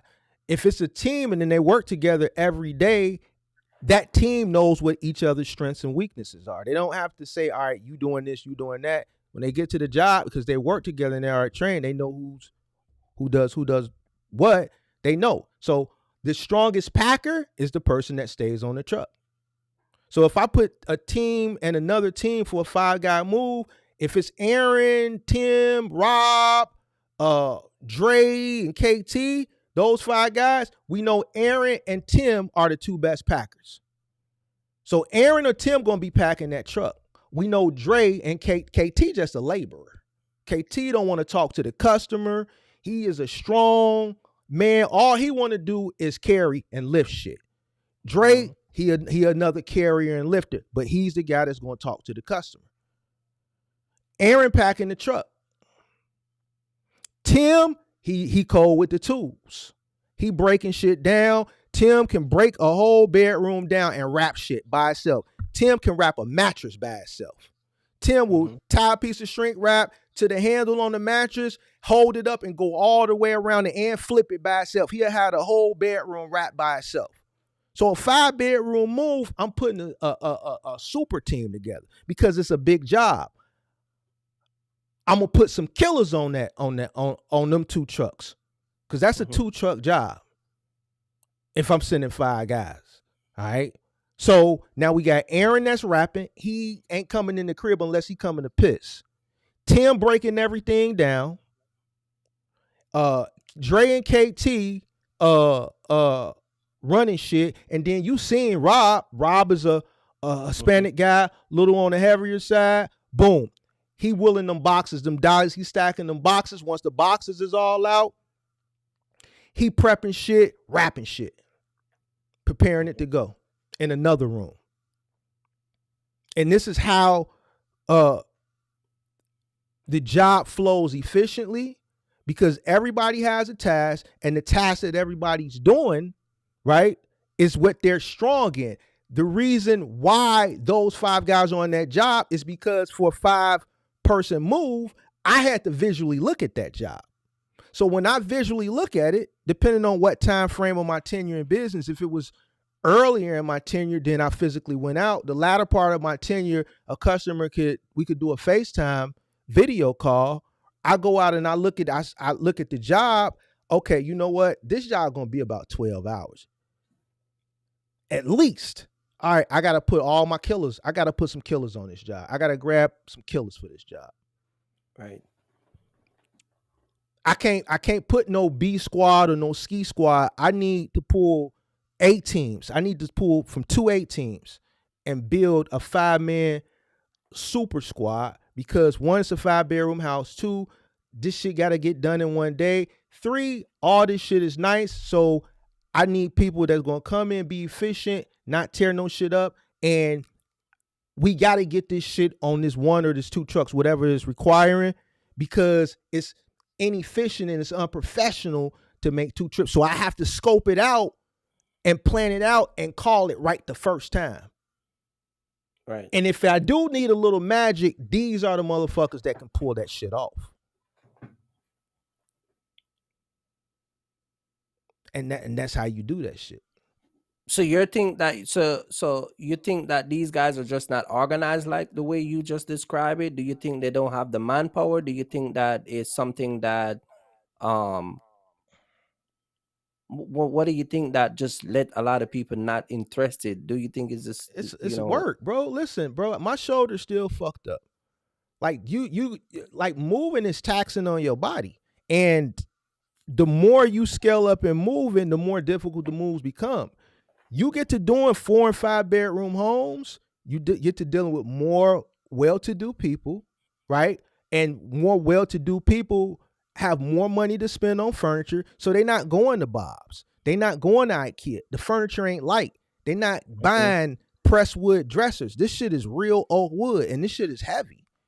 You dig what I'm saying? They dealing with, like Buddy, he was talking about the R House account or restoration furniture, restoration hardware. Furniture like that is very expensive and it's very heavy because it's made from good quality wood. It's real wood, right? Mm-hmm. You'll mess around, and I went to a person, was a really big home, and the master bedroom had a loft. So you had a huge master bedroom with a huge walk-in shoe closet room, and then you walk through the walk-in shoe closet room to the walk-in closet where one wall was glass, and then you had wraparound clothes and shelves, and then in the middle of the room, it was like a bench for the person to sit down and get dressed, with a full floor-to-ceiling mirror across the other side of the room. And in the bedroom, right above the bed, it was a spiral wraparound stair that had another room lofted over the master bedroom that was fully furnished.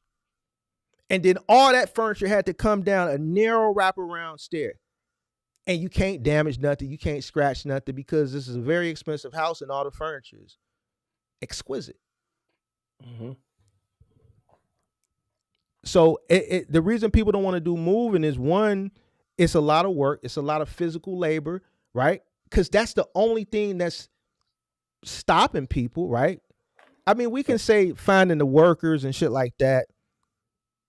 But if something pays so much, and we've proven that, I've proven it. People have come up that have denounced it. Remember when I first started making content and they was making fun of me and said, oh, don't nobody want to lift all that heavy ass shit.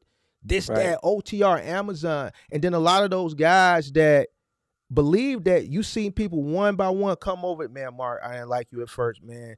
I failed at OTR. It got critical OTR. I just came back and I gave the moving a try, and you write that moving money different. I love this shit. Right. If something pays extremely high, the only thing that's preventing people and stopping people from doing it is the labor. And in some cases, I don't blame some people, because if you're not fit and equipped to do this type of work, you shouldn't do it. It ain't for everybody. I want to do what pays the most. If I have a piece of equipment, what pays the most? Where can I get the best bang for my buck? All right, so if it's moving, then we doing moving. Mm-hmm. That's me. But I understand also that it's not for everybody, because it is taxing. It is very labor intensive. It's taxing on your body. And you can't do it by yourself. So you have to keep people. You have to train people exceptionally well, because it pays high, but also there's a lot of risk associated with it, because there's risk to the goods, and there's also risk to the property. Back in the days when I started, we, because I started with a cargo van, I usually have a helper. I know everybody want to be independent now, but I see a lot of these guys, who are making content, they don't have a helper. Do you think that because of them not having that helper, they miss out on other loads? Because I guess they have to always look at loads that they can do by themselves. versus that's you the know what I case mean? for some people. That's the case for some people. But here's the thing: you got to find somebody. There was a guy that came up on the call-in show, and his helper stood him up. Had to go to Craigslist. I tell people when they come in the Discord, man, my helper didn't show up. Man, go on Craigslist, go to the gig section, post an ad, and get you a day laborer. Sometimes you gotta do what you gotta do. But we used to do that back in the days. But I'm saying they don't even have the helper to begin with. You see what I'm saying? You got to find something that you can do solo. I mean, if you asking why you asking why people don't go get a helper or why they can't find a helper? I feel because back in the days when I know, like I used to do the Pier 1, the Pottery Barn, the Home Goods, Select Express, the store, the Select Express. Mike Cohen. Mike Cohen. Yeah, not every job required 2 men, but it will be 2 men showing up, right? Mm-hmm. What I'm saying is these guys now that are using these apps, why not get a 2-man, even if it's not every day, because you still can do it by yourself. But I'm just saying, why not have a helper, and even if you use that helper 3 times a week, that will increase your revenue, because I'm pretty sure there's loads on the app that you're not going to be able to do because of a 1-man. They probably one, they don't want to live shit. One, they don't want to live shit, and 2, maybe maybe they not searching for. Like, I think some people, they just don't want to work with nobody. They don't want to do the hard work. They don't want to work with nobody. They won't, bam, thank you, ma'am. Load back into a dock, load this truck, drive back into another dock, unload the truck. No touch freight. All right. I think that's ultimately what it is. There are some guys out there that I've come across over the almost 3 years I've been creating content that, when OTR doesn't work out for them, then they circle back to inquire about final mile and moving. Those are the guys that really want to make their business work. The people that just don't want to do it, they either not built for it or just don't want to do no work. You can go out and find people. It is what I'm saying. It ain't like when we got in. When I came in 2010, when you came into 2011, finding people today is not as easy as it was. So I'm not just gonna throw them and say, listen, y'all tweaking, go get you somebody, get a truck. It ain't as simple. Back in the day, if you had opportunity, people will find you, right? It ain't like that no more. You got less people wanting to work and then less people running away from harder work. So, but I think a real entrepreneur, a real business person is going to make a way out of no way. They're going to go search high and they're going to go search low. If final mile or moving is what they want to do, they are going to put their best foot forward and they're going to put their feet to the concrete and they're going to beat the pavement and they're going to go find them somebody. They're going to post some ads on Indeed. They're going to constantly post ads on Craigslist. They're going to try out different people at the local Home Depot. They might go to wherever they need to go where day laborers are, and they keep cycling through people until they find that right person. And then once they find that right person, pay them handsomely, right? Yeah. Because they need this person. And that's another thing. We see people come up, they paying their helpers $120 a day and all this goofy ass shit. And then they wonder why they can't keep nobody. You got to pay your person handsomely. A lot of people that I see come up, they think they're supposed to make this abundance of money off their truck. Not if you not on the truck and you paying 2 people. Even if you own the truck, you need to pay your helper enough money to entice him to continuously want to get his ass up and go to work the next day. If you had a trying day yesterday and you had 10, 12 stops and every single stop yesterday just happened to be an obstacle, or you doing the moving thing and you just had a trying day, it was just a very rough day, you did 2 moves or you did 1 move and everything seemed like it was bodies in it, like heavy as hell, and you trudging up 3 or 4 flights of stairs on both ends, and then this person goes home, all my movers notice, and you just go to sleep and you wake up the next day and your body just stiff. Yeah. Now that person is like, man, what's gonna pull this person out of bed? There's only one thing that's going to get a person whose body is just stiff out of bed, and that's that what they call it, that munyon. That's what they call it nowadays, Kurt. They call it munyon. You did what I said? I call it mugger, bread. You know, I'm from the old school. I still say bread. The only thing that's going to get them up out that bed is that bread. And if the bread ain't enticing enough, then guess what? They're going to roll their stiff ass over and cut their phone off and go to sleep.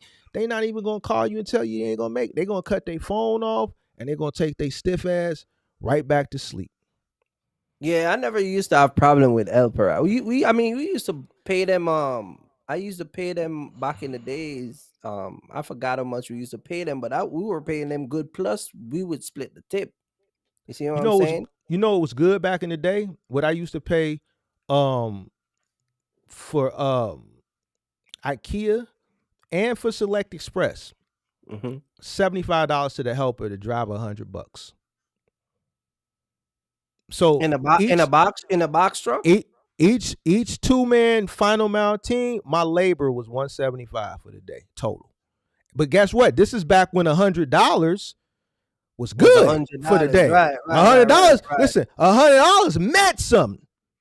You dig what I'm saying? So, and then you gotta remember they got tips on top of that, right? Yeah, but these people, do you think these people tips? Because bro, we used to do like we would go and put like a bye-bye baby crib together, crib and dresser. Because we used to get like 3 of those a day because you can't rush them. You see what I'm saying? So if we have a crib delivery and assembly with dresser and we probably have to put one of the rockers together. We would have 3 of those spread out. We might have a 9 o'clock, a 1 o'clock, and maybe a 2:30. We would get like sometime $80 from one of those delivery. Yeah. Because see what the thing with these people nowadays, do you think they even tip like that?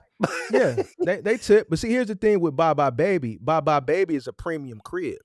So a person spending $1,000 or $1,200 on a baby crib, that tells you what type of customer. That's not a person who going to Walmart to get a crib. A person that's going to Walmart and then they hire you on Thumbtack to put it together. They're just going to pay you what you charge them to put it together. A person that go to Bye Bye Baby, they paying $1,100 for a baby crib. So yes, that customer is going to. I had a customer that we did a baby crib for during the pandemic. It wasn't through Bye Bye Baby. She bought it from Bye Bye Baby, and she hired my company, I think through Thumbtack, to put it together. I went on that job with Tim, and we did such a good job putting that. It wasn't a Bye Bye Baby. It was, I forgot what she ordered it from. It was the twin size bunk bed with the full size at the bottom, the twin size at the top. Under the full size, it had a rollout drawer, and then it had a desk connected to it. It was some expensive desk she got. I forgot what she got that desk from, but it wasn't an easy assembly. It took about 6 hours, and she was so impressed that she ordered a trampoline. She had us come back, do the trampoline. She was just ordering a bunch of shit. Stay at home wife. Lived here in Chicago in Lincoln Park. Brand new build. She had one of those new build homes in Lincoln Park that's like 3 or 4 stories, and then it has the sky deck roof that's flatted with all the patio furniture on the roof. Beautiful home. And it's just because the husband, he worked, I think he was a doctor, so his wife is at home. He's just pumping kids into her. So she had like 2 little toddlers and a newborn. She's walking around the house. So once we came and he saw that we were good guys and he could trust, she just kept calling us during the day now, because the first job she wanted to make sure her husband was there. But once that first job he seen we was good guys, she just kept calling us to come back. Now in the morning when he wasn't there, because we did such a good job, we weren't creepy. And every single time we went to do something, she would tip me and him $100 a piece. It didn't matter how small or how big the job was. Yeah. You see what I'm saying? So some customers do. I think more customers today that are, I don't even want to say middle class, but just, man, I don't even know if a middle class exists anymore, but just people who are working to live or working to survive.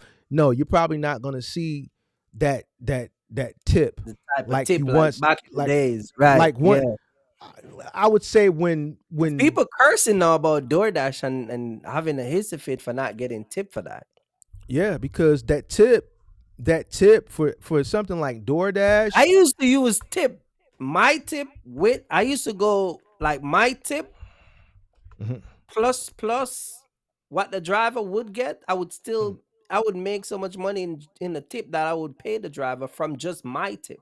That's what I used to do when I first got You see what started. I'm I would saying? make so much money in the tips that my tips could cover my cost of my helper Yeah, for the day, yeah, and then all the revenue that came in, I could keep it 100%. Yeah, this is yeah, yeah. way back then. Yeah, Way but those days are long gone. But here's the thing: I think a person that was really ambitious, that's coming into business now, obviously they're gonna have to work. As time goes on, it always gets harder. I tell people this shit all the time. Mhm. What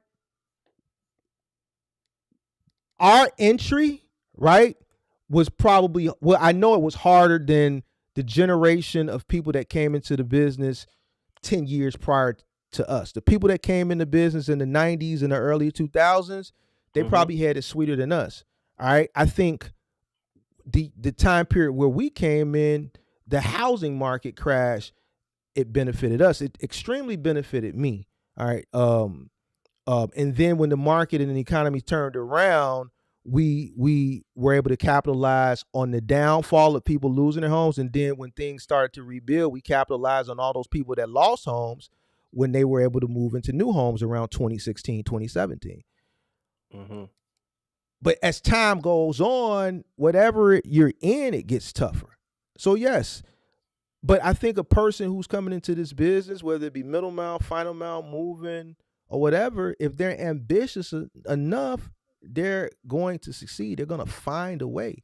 This is why the succession rate is minimal and the failure rate is high, because only the strong survives. Yeah. The strongest people are going to find a way. They're It's going to, it's hard, man. they're going to make, it's hard, but everybody can't make it, Kirk. Anything you do, it's going to be people that win, it's going to be people that lose. Right? Yeah. I talked about when I tried to get into tech and I was trying to build those apps. I failed. I failed at it. You know what I'm saying? I could have kept going, but I had a plan that if we didn't see some type of return on investment, if I didn't see some type of sunlight, 6 months I'm out, because I'm spending money to Apple to host the app. Google Play was free, but then all the bandwidth that I'm spending the money to host the apps on, and then the maintenance, because I had these people over in India, handling every time Apple or Google did an update. I had to have the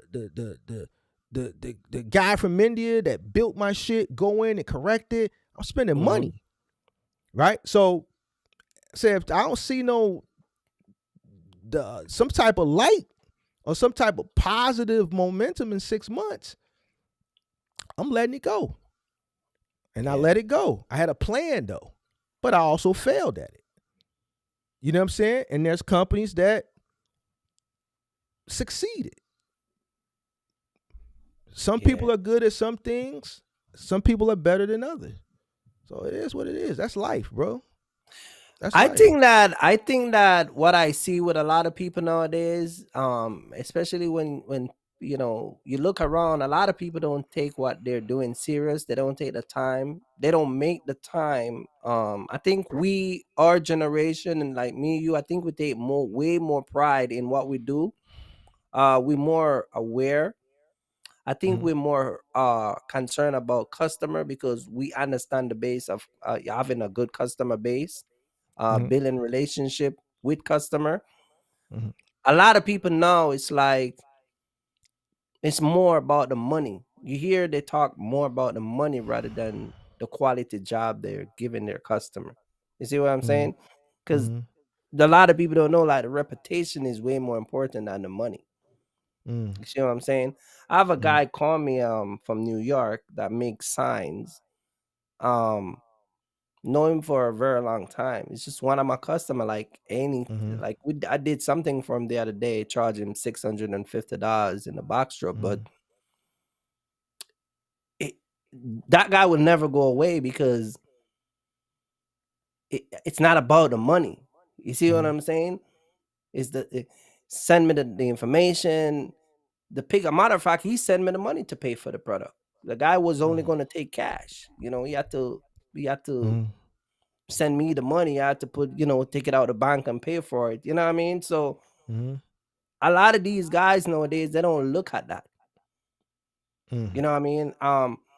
I remember one time when I was at a barber shop, and the barber guy was talking to another guy, and I think the customer, they get upset, and the guy was like, never treat your customer like for them to only come once. Always treat them for them to return. So a lot of these guys, they don't do stuff for the return. You know what I mean? And it's sad, but it's also bad. That's why a lot of people not making money, because it's I think people, and I don't want to say everybody in the new generation, but social media, and I've said it before, we've both said it, has really, it's made a lot of things better, but it also has made a lot of things worse. I talked about in a video I did the other day. Yes, something you just hit on is very important. The long term, right? Going into a job, that initial introduction you have with that customer is very, very, very, very, very important, because this could become a lifelong customer, and that customer can become a brand ambassador for your business. Brand ambassador, they become an advocate for your business. Word of mouth is better than any other form of marketing, because it's free and it spreads like wildfire. And the longer you're in business, it snowballs, right? Every customer that you do a good job for refers you to 2 or 3 people or more. Those people call you, you do a good job for them, they refer you to 2 or 3 people or more. You do a good job for them, they refer you to 2 or 3 people. So over a period of time, you gather a large percentage of your business is repeat customers and customers that were referred from your loyal customer base of repeat customers. Yeah, repeat satisfied customer. Right, right. So when I say, coming in on the new, who do you think you are charging a premium, still you on the new? You don't really know anything. You may not be worth that much money. We can look at it from that perspective, but we also can look at it from customer acquisition perspective, right? All right, are you willing to charge a little bit less than your competitor to book jobs, right, to acquire customers? All right, so boom. Okay, you know what? I feel like I'm worth $100 an hour. I'm on the new, but Mark trained me with the moving. So I'm Gucci. It'd be different if Mark didn't train me and I had to figure this shit out myself.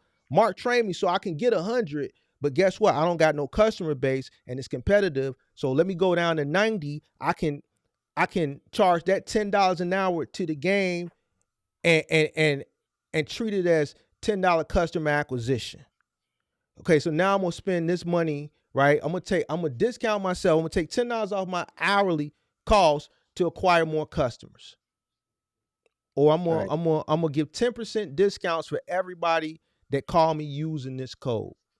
Or if I'm using Thumbtack and a person books me from a lead and that lead was $15, then I spent $15 to acquire that customer. These guys that's coming in business now, they don't understand all this shit, right? All they know is get a truck, drive, get a truck, hire a helper, go move something, get a truck, hire a helper, go lift something. That's fine. That's fine. Go ahead. But I saw you review the video. I sorry to cut you off, but I saw you review the video like with CJ, right? Back in the days, we would not leave until a customer is satisfied, right? Because you know what I'm talking about, working with Mike, right? If we are gonna make a delivery, the delivery has to go where the customer pay for it. How is it now that these guys are just leaving stuff for the customer to figure it out? Because back in the days, you and I know that if it can't go where it's supposed to go, we have to call it in. So how are they? Or those stuff? You know what I mean? So what he's doing is off a gig app, Dolly. Dolly has acquired different contracts with IKEA, Crate and Barrel, and like other stores, right? So IKEA, when we had it back in the day, we had it through Dynamics, right? Which is now T-Force. Now with the introduction of the gig apps, they use 3PLs, but they also use the gig apps. Because here's something that, you know, I used to see back in the day. You would go in and you would order something, or you go into IKEA and you buy something, you go up to the front desk, you'll push the shit on a cart, and then they'll push it off to the side, and then they'll schedule it for Sunday or Saturday or whatever delivery. But there was a lot of people that wanted delivery sooner than what the 3PL could provide.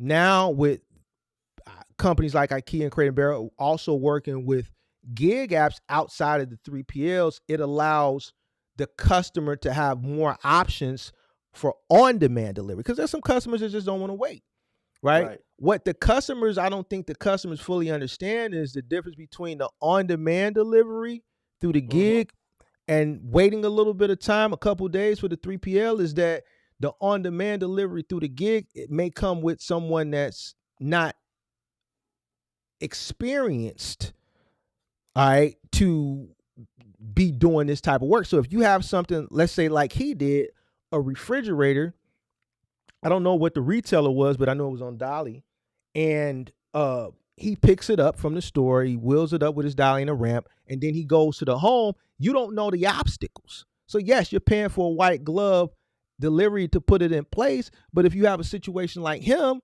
where he's not knowledge and he's not experienced enough to know what to do in this situation, he leaves it in the living room.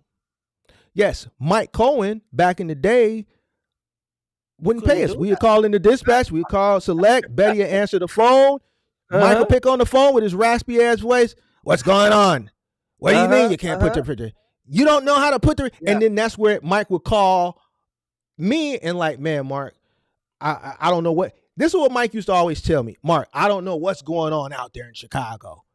You're the only company that does good work. All these other independent contractors, they're you know, Mike just talked about people. You know, Chicago, like the only place they never send us to give help to. We go every other state. We go to Atlanta, Georgia. We go to Maryland. We go to Connecticut. We flooded Connecticut. You know, we go all over the place. Well, during that time, I was here. So it was days that I was running 4 trucks for Select Express. Right. It was because they like the independent contractors, they just sucked. You know, they were damaging Bye Bye Baby shit. You know, with Bye Bye Baby, you had to go to the store and pick the shit up, right? Yeah, you had to go to the store and pick the stuff, and then the manager, you had to take the shit out the box and inspect the shit, right? Then you had to wrap the shit because the manager wanted the shit.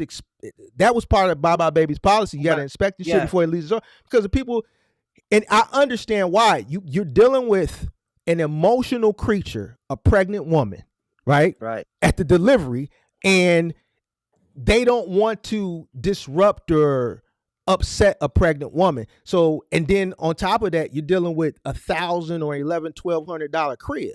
So they want to make sure there's nothing wrong with it, right? Because you're dealing with this pregnant woman, you don't want them to get upset.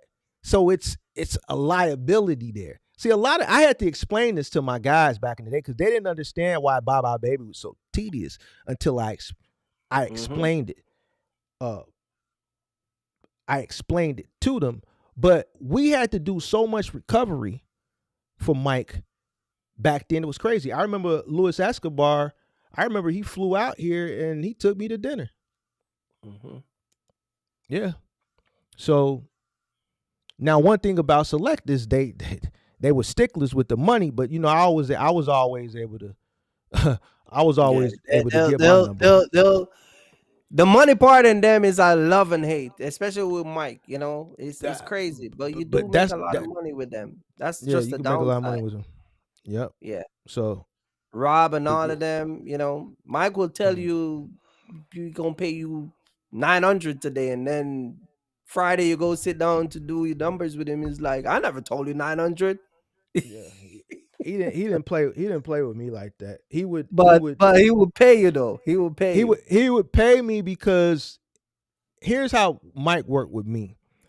He needed me. So we ran for years, but once they built up enough contractors, he got rid of me. Because see, with me, he had to pay me my price because I was bailing him out of everything. He could call me late at night and ask for a favor, and it would always be yes. So he knew he was indebted to me. But the moment they built up enough quality independent contractors, they slowly started to take work away. Right. But then they needed me back again. And we went back for like maybe 6 months to a year, whatever the case may be. And then when they built up enough independent contracts. So because I couldn't do Select Express at the price point that they wanted, because the price point that how they price out their jobs. They charge a customer $65 for a 2-man delivery back in the days. Right. But this is why they had so many contractors, because they were outbidding everybody else. Right. See, they were outbidding all the other 3PLs. But you got to remember, up until 3 years ago, Select Express was still privately owned until they sold to AIT. Right. Exactly.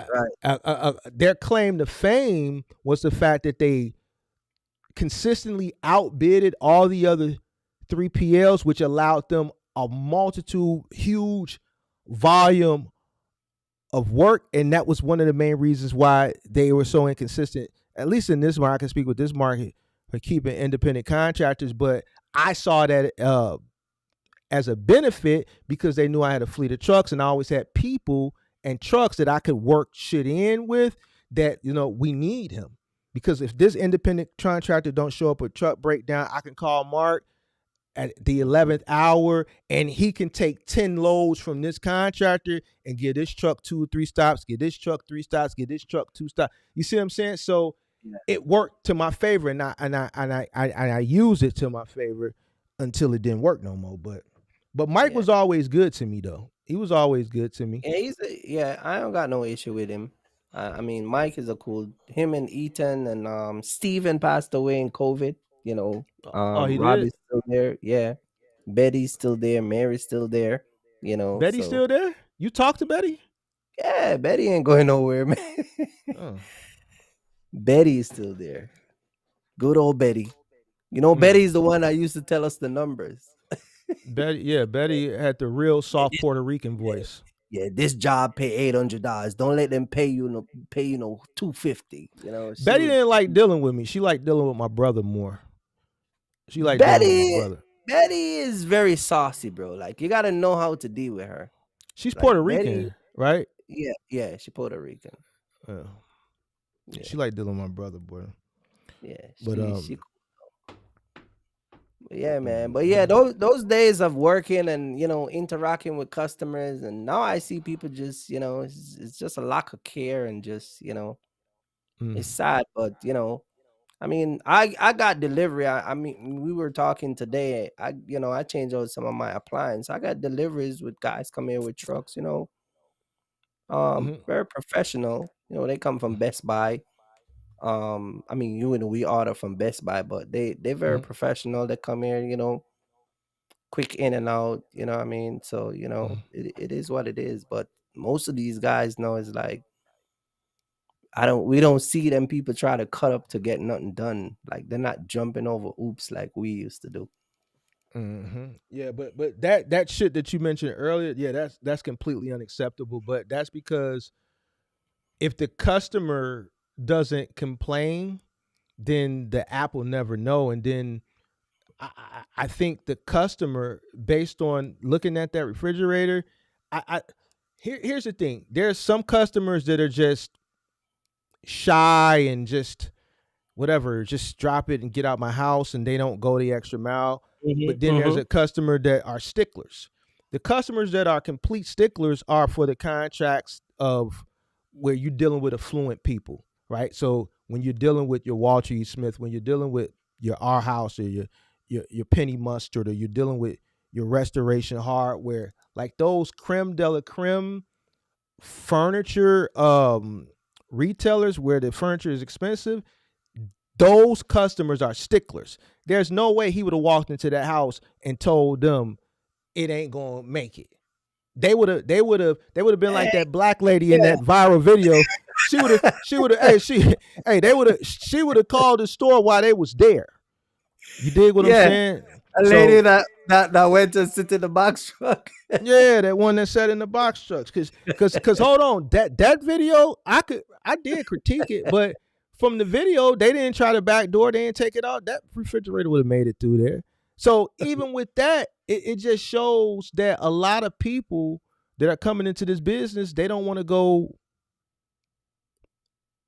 They don't want to do the work, right? They don't want to do the work, right? Right. And for him, his situation wasn't he wouldn't want to do the work. He's just ignorant. I know he's ignorant, but based on what he told the lady, he said, "Yeah, we got to lift it up over the counter and drop it in there." That's the dumbest shit I ever heard in my life, man. The fucking listen. When you, Yo, it's crazy because back in the days when I used to do the curbside delivery, I used to pull up a customer's house and they're like, "Man, can you put it in my garage? I know they said drop it here, but can you put it in my garage?" You know what I mean? Can you help me put it here? Yeah, that's what I'm saying. And then I'll get $40, $30. You know what I mean? I'm driving a box truck. I do 3 of those. I'm walking away with $300-$400 for the day. You know what I mean? Get my gas money back. But that job was a full white glove. And he just that guy, man, I don't know, man. Like, I might spin the block one more time on him. I ain't never did this before, Kirk. I usually wait for a person to respond, but I might spin the block one more time on him. I might spin one more time. I think he's confused. I think, because I watched the video. The title was my testimony. And I'm like, no testimony though. It wasn't no testimony because again, it bring up the whole scripture thing and the whole Bible, and it's like back and forth and stories in the Bible, and it's not, it's some of it don't even make any sense. At one point, he bring up the book of Matthew, talk about Jesus said this to the people. He was talking about the leaders in the church. You see what I'm saying? When he put the one up that says, "Lord, Lord, did not cast out demons in your name," he was talking about the prophet and the pastors and the deacon and the ministers who have leadership over people. He's not talking about him as a, as a regular person. That's what I'm saying. Like, he keeps bringing these stuff up and it doesn't make any sense. That scripture was casting judgment on the people that was put in leadership position. And so that's why the day of judgment, they were crying, saying that they cast out demon in Jesus' name. That's what that means. That has nothing to do with a regular individual. But let me ask you this. Is there such thing as a fake Christian? Because there's no such thing as a fake Christian. You either believe or you don't believe. There's no exactly. And when you say you don't judge, again, like you hit a point today when you were saying that you can't judge a person with a tattoo. You can't just look at a person with a tattoo and pass judgment on them. But then you will tell a person your channel is not set up the way God wanted to set up. That is judgment. You see what I'm saying? So again, it's like you're contradicting yourself. So I think I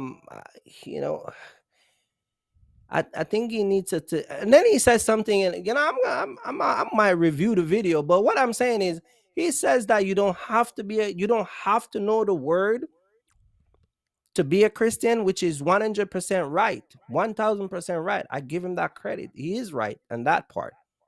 However, if you want to minister to someone about the gospel, you have to know the word. You have to know what you're talking about. You see what I'm saying? So again, he's saying things and then not understanding that. This is why I'm saying, like, you gotta, when it comes on to, you know, it's just like, let's say you get a charge, Mhm. a you driving down the block and you get a red light ticket, right? Mhm. One of the most disrespectful thing you can do is go in there with the law of Chicago and try to tell the judge, well, this section of the law 2.0, whatever, or whatever the law is from the book, Mhm. says this and this and about the violation. You see what I'm saying? That's a Right. slap in the face. You don't study law. Mhm. You see what I'm saying? Yep. So the judge is going to take offense to that because you're not an attorney. You're not a certified legal attorney that, you can say, may I approach your bench? Yeah, I'm a counselor or whatever. You get what I'm saying? Mhm. You just come in here quoting some law that you find on YouTube or somewhere that you think you can just go in court and say to the judge. Like, it's just, you don't do that stuff. And I just think that he got to just, yeah. Yeah, I don't like the fact that he There's using the. something else going on, but Yeah, I don't like the fact that he using religion. he's As, using it. He's using it, but again, he's not using it in the right contents. A lot of the stuff he brought up on that channel, on that video, doesn't even make any sense. Here's the thing: he shouldn't be using it at all because this ain't about religion. We talking Right. about moving and refrigerators. So Right. it's every time I critique, his shit, and it's a little bit more harsher now, but it's because of, instead of him either learning from it or saying something back about content, he keeps using religion as a weapon or a scapegoat. And Because he thinks he knows enough. He thinks he knows to, but I'm he telling you, don't. But whether he do or he don't. doesn't. Here's the He thing.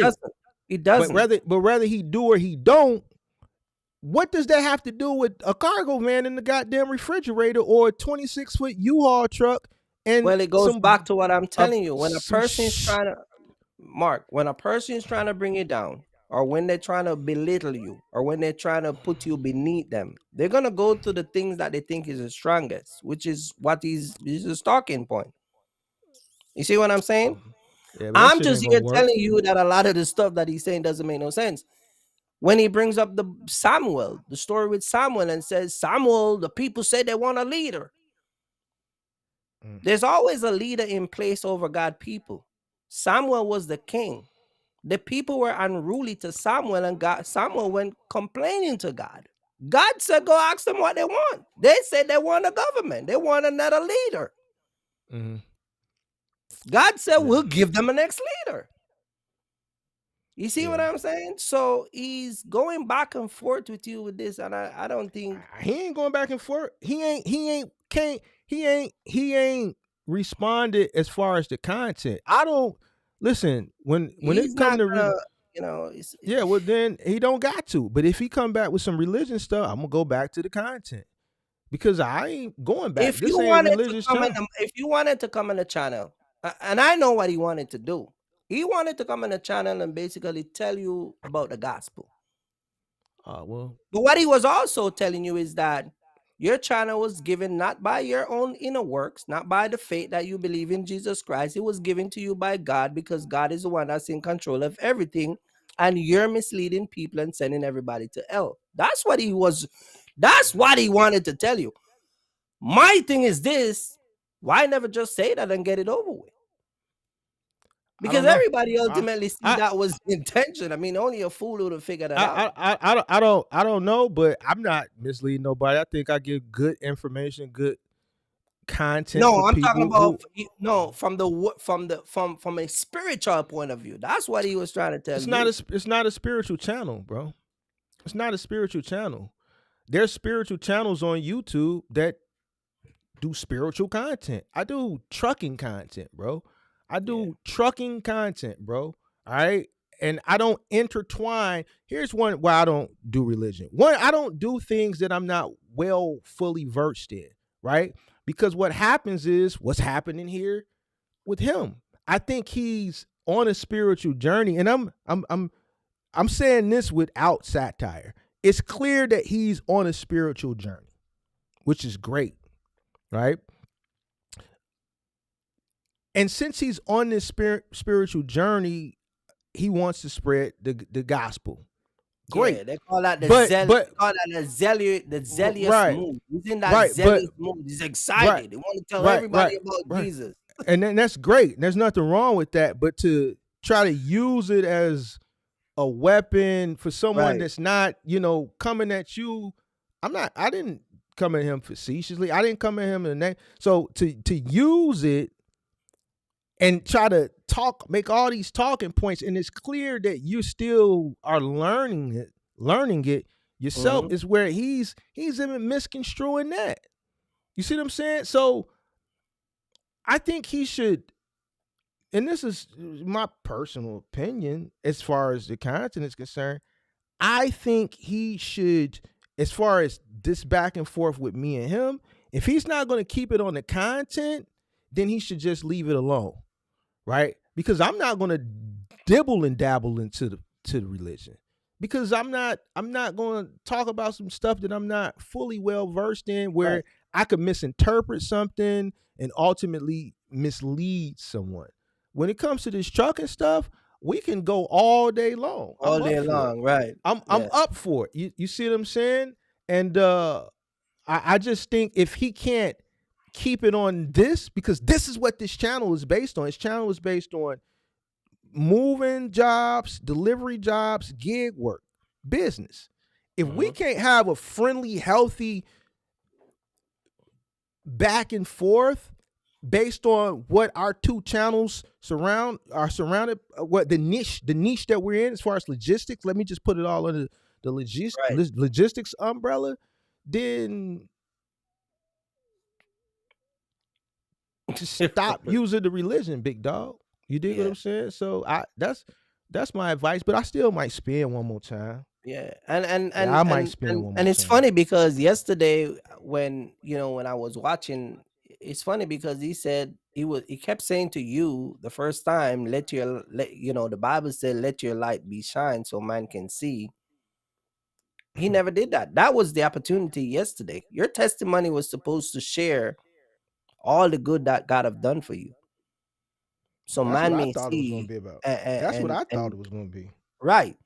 Your testimony was supposed to be about you, your journey, your ups and downs, your shortcomings, what God have let you overcome, you and your family, all the tribulation that you've been through, all the mishap, all the delay, all that's what your testimony is supposed to be. To when someone hear it, they glorify God, because you're gonna say at the same time, man, if it wasn't for the blood of Jesus, I wouldn't be here. But none of that happened.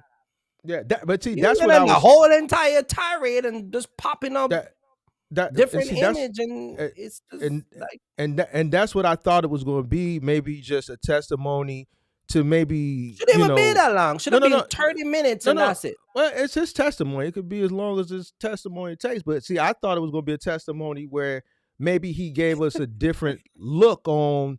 Look, this is why. This is how I got here. This is where it started. This is what happened to me. And then maybe we could have sat back and been like, okay, you know what? All right, bet. That's what I was expecting when I saw testimony. But then when it turned out to be another, you bring up a guy in the military. I just shook my head because I said it's clear that. But here, and I'm gonna leave this shit alone. As far as tonight, I'm gonna leave it alone. I might spin the block tomorrow. You dig what I'm saying? I might, but I think pride gets in the way. I think you ultimately, should call him, man. I think you should call him. I'm not man. calling him for You what? need your help, man. Call him, man. Bro, I'm not Man, you calling know them him. content creator when they want to Listen. get into when they want to be your friend so bad, bro. They listen, get listen, mad listen. at you, bro. Come on, man. Listen, bro. No, because call Big CJ, man. I apologize, listen, man. no, apologize, Please, man. Hey, bro, listen. Check this out. When we did that first show, and even after he did what he did, I still showed him some shit that he was doing wrong and gave him some advice. Right? So I do it for me, man. Reach out to the brother. Hell no. Squash it, man. If he want to wave the white flag, he can wave it.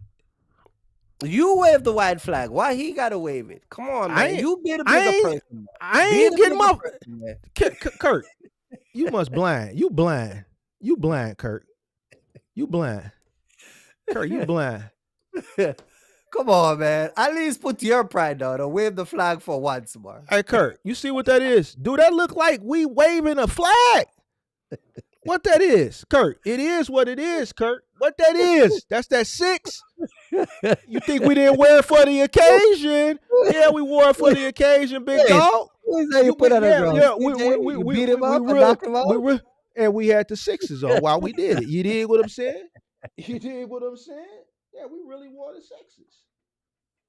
Yeah. Yes, sir. Where you go, Kurt? You froze? Hey, Kirk, you froze up, pimp. Kirk, you froze up, pimp. Refresh your system or something, big dog. All right. I don't know, man. Kirk ass tweaking. I don't know what's wrong with his system, but all right.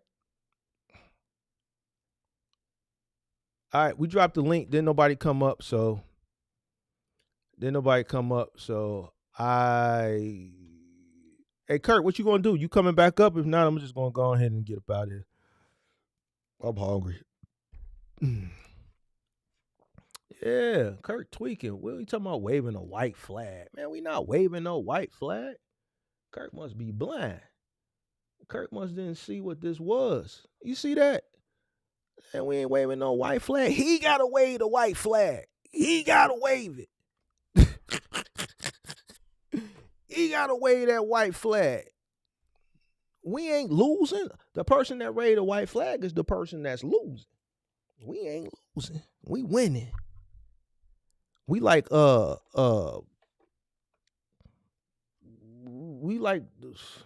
finna say something. I'm glad I caught myself. I don't want to offend nobody. I stopped. All right, Kirk having some technical difficulties, so I'm just gonna go ahead and end it. Oh, here you go. Man, what's going on, dog? You ran out of I don't know, man. CJ top in, man. Man, your computer just collapsed. Yeah. I don't know, man. It's hard. I think your system kicked me off, man. My system didn't kick you off. You was frozen. You was froze. Yeah. CJ send the Holy Spirit, man. See why you need to wave the flag, bro. He can't send no Holy Spirit. He can't do nothing. CJ can't do nothing. We Hey, still Mark. listen. Now, see, he want to be cool. That's what it is. He want to be part of the team. That's what it is. I'm having fun though. Man. This shit is fun. I love this shit. I used to didn't like this shit, but it's fun now. I'm good at it. The slide and shit. I like this shit, dude. This shit fun to me. Coming up with the thumbnails, the ideas and shit. That should be fun. I get to really be creative and shit. But wait till you see the next thumbnail. You know about my thumbnails, Kurt. You. If anybody know about some Mark thumbnails, it's you. Who is that under the Mars? Who is that? Bring up the thumbnail back. Bring it out back. Somebody said I should put him in the casket. But we already did the casket already. We ain't gonna do no more caskets. Who is that in the mask? That's you? That's me. That's me. This CJ right here. This CJ at the bottom. Got that 6 on his neck. That's his van right there. That's his van. Some type of reason, for some reason, the gig work just stopped cracking down there. So he had to go OTR. And he just happened to end up in Chicago. So my good old buddy, cause we got the insight. Costas hit me on the ring. He said, Costas hit me. It's like, man, CJ, he crossing the Illinois state. He coming up 55. He's dropping in Chicago. I said, Costas, let me know when he get about an hour. I said, yeah, he's dropping here. I said, where he dropping? But he got to come up 55. Then he gonna hit 94. All right, I'm gonna catch him on 47. I said, how you on? Boom, pulled up. Mask on, Kurt. Pulled up, mask. All black hoodie tie. Number 6s. You dig what I'm saying? Listen, number 6s, Kurt. Listen, Kurt. When we slide, we still get dressed for the occasion for real in real life. Number 6s. And I worked out in these joints, boy. They re-released. You gotta fade out. You gotta fade out the MGM. You gotta fade out the MGM, man. You gotta put it in a dark gray. That's Mark the Mentor, big dog. So that's me. No, you gotta fade it out. Like put it in a dark gray. Okay. Yeah, well, so we caught him making the delivery. And then, he got hit with, he don't know Costas backdoored him. He hit him with the back door. Costas backdoored him. Costas backdoored him. You know what I'm saying? So we caught him coming right over here on 47th, and we snatched him out of the van, and we put our foot on his neck. And we didn't hurt him. We told him, like, look, dog, hey, stop playing. We're gonna let you go, but just letting you know. What made you thought you was gonna come up here and like, I want to get your bad. So it is what it is. Yeah, all right, the van straight. We let him get back in the van. You know what I'm saying? And I kicked him in his ass. When I pulled him up, I kicked him. Get your ass out of here. Get your ass out of here, nickel. Kicked him in his ass and sent him on his way. Man. Yeah. Mm-hmm. Oh man. Well, that's him. Yeah. That's CJ. Man. Yeah, we don't call him Big CJ. It's just CJ.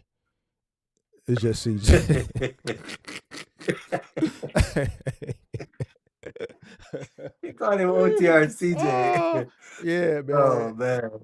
Called him lacking over on 47th Street. Yeah, he had to go OTR.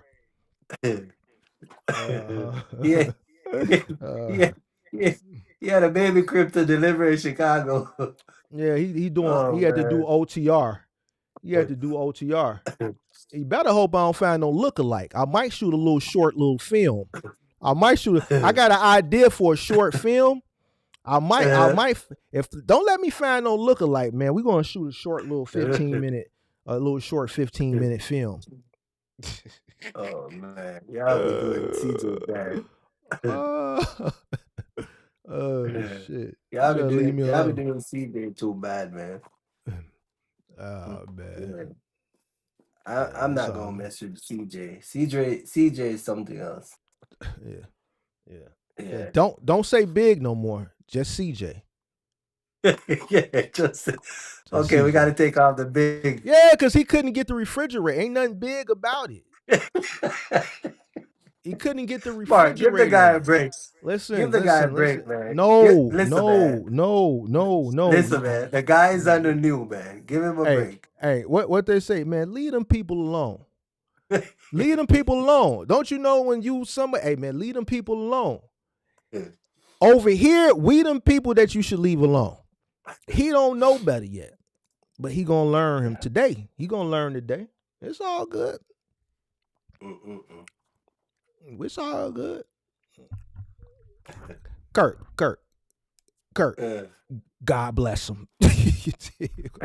God bless him. You did what I'm saying. So hey, he'll be all right.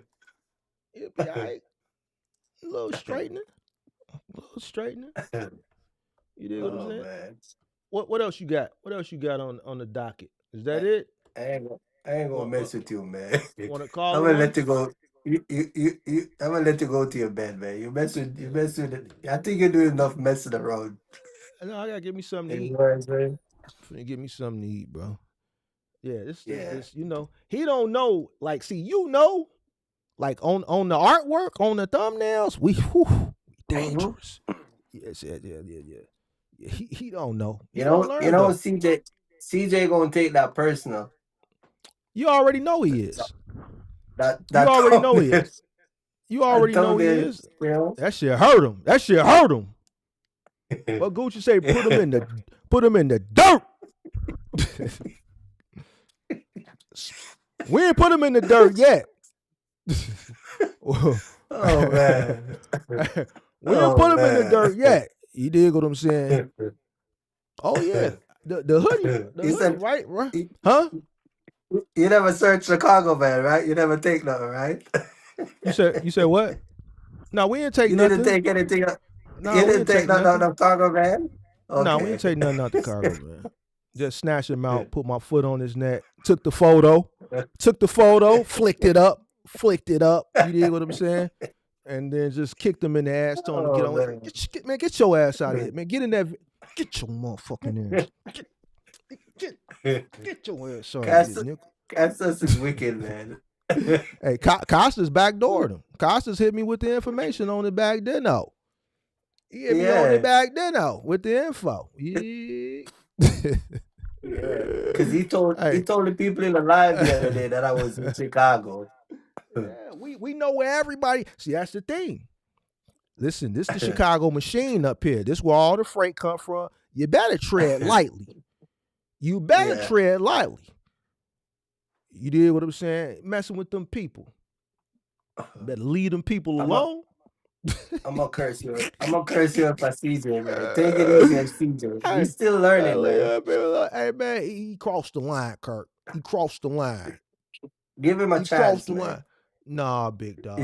He's still learning. No.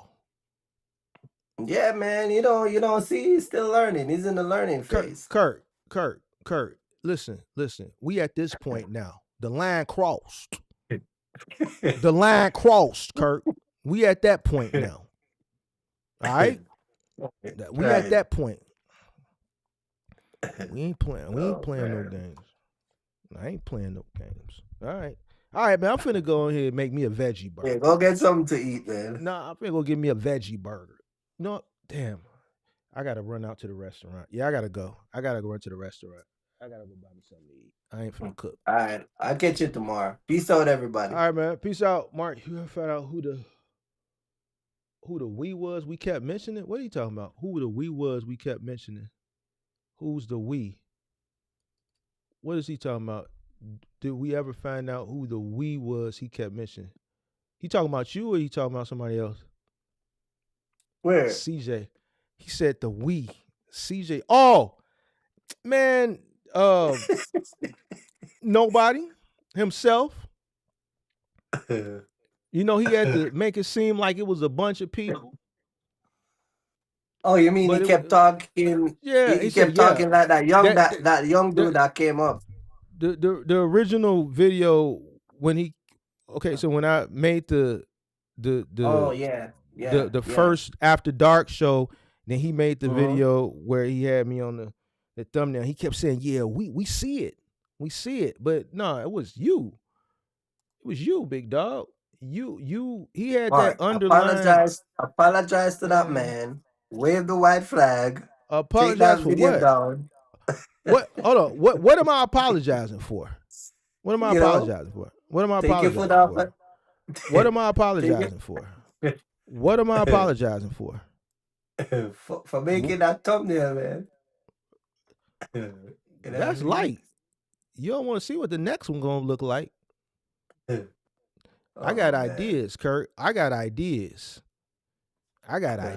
Kurt. We got ideas over here, but it's all good. I think CJ can learn a lot from you if y'all become friends.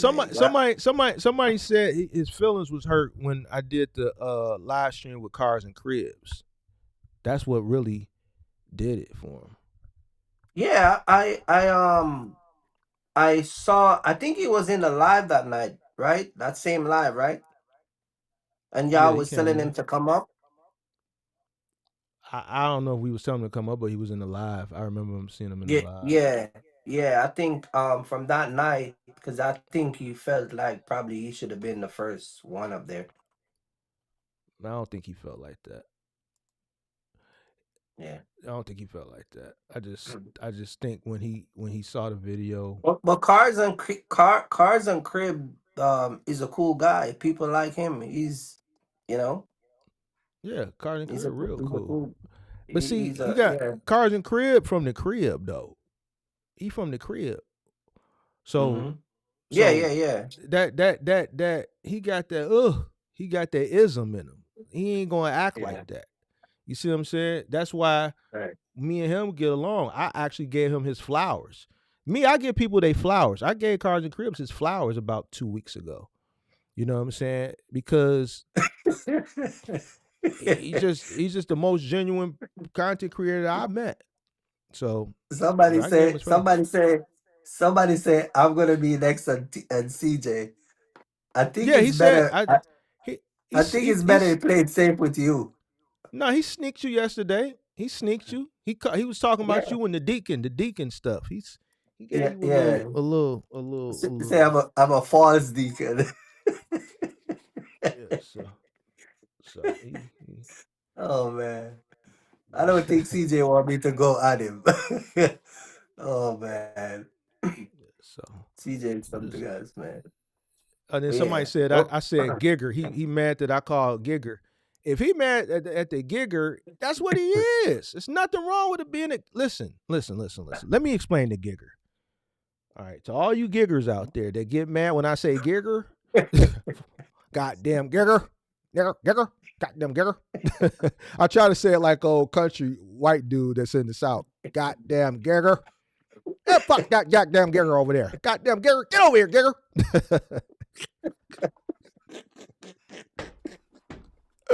Goddamn Gigger! Gigger! Come here, Gigger! Goddamn Gigger! Yo, go to your bed, man. Hey, check it out. Oh, man. Listen. You know how I came up with Gigger? I was just sitting here.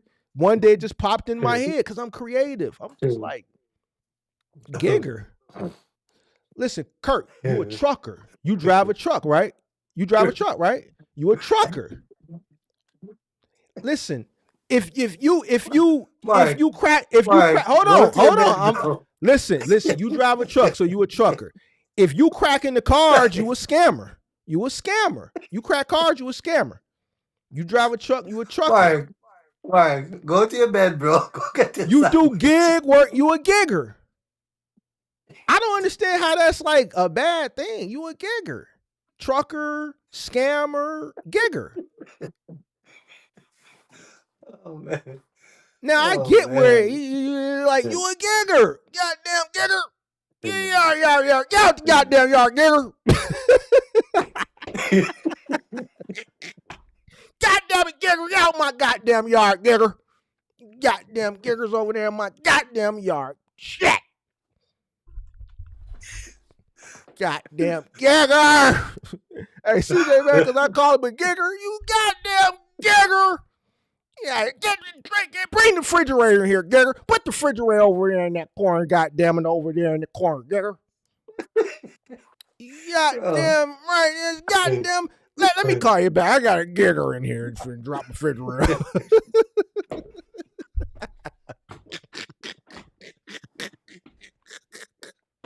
It's goddamn Gigger. Hey, come here, Gigger. Put the refrigerator over here in the corner, goddamn Gigger. What do you mean you can't get the refrigerator? Goddamn Gigger. Talk about you got to lift the refrigerator over the counter. You goddamn Gigger. You stand right there, Gigger, while you stand there, Gigger. Let me get IKEA on the phone, because I'm not accepting this, Gigger. IKEA? Yeah, listen, IKEA. I got one of your Giggers over here. And they can't seem to get the goddamn refrigerator through the space.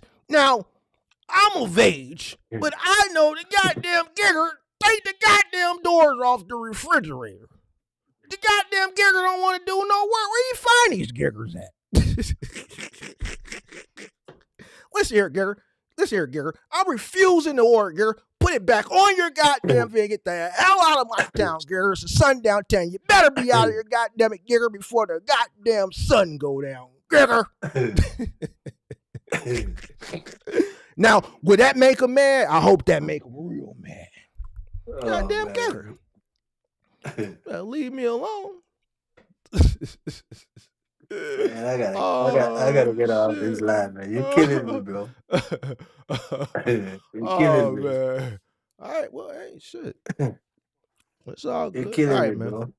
All right. Go get something to eat, man. All right, man. I'm out, man. Until next time. All right, peace. All right, later.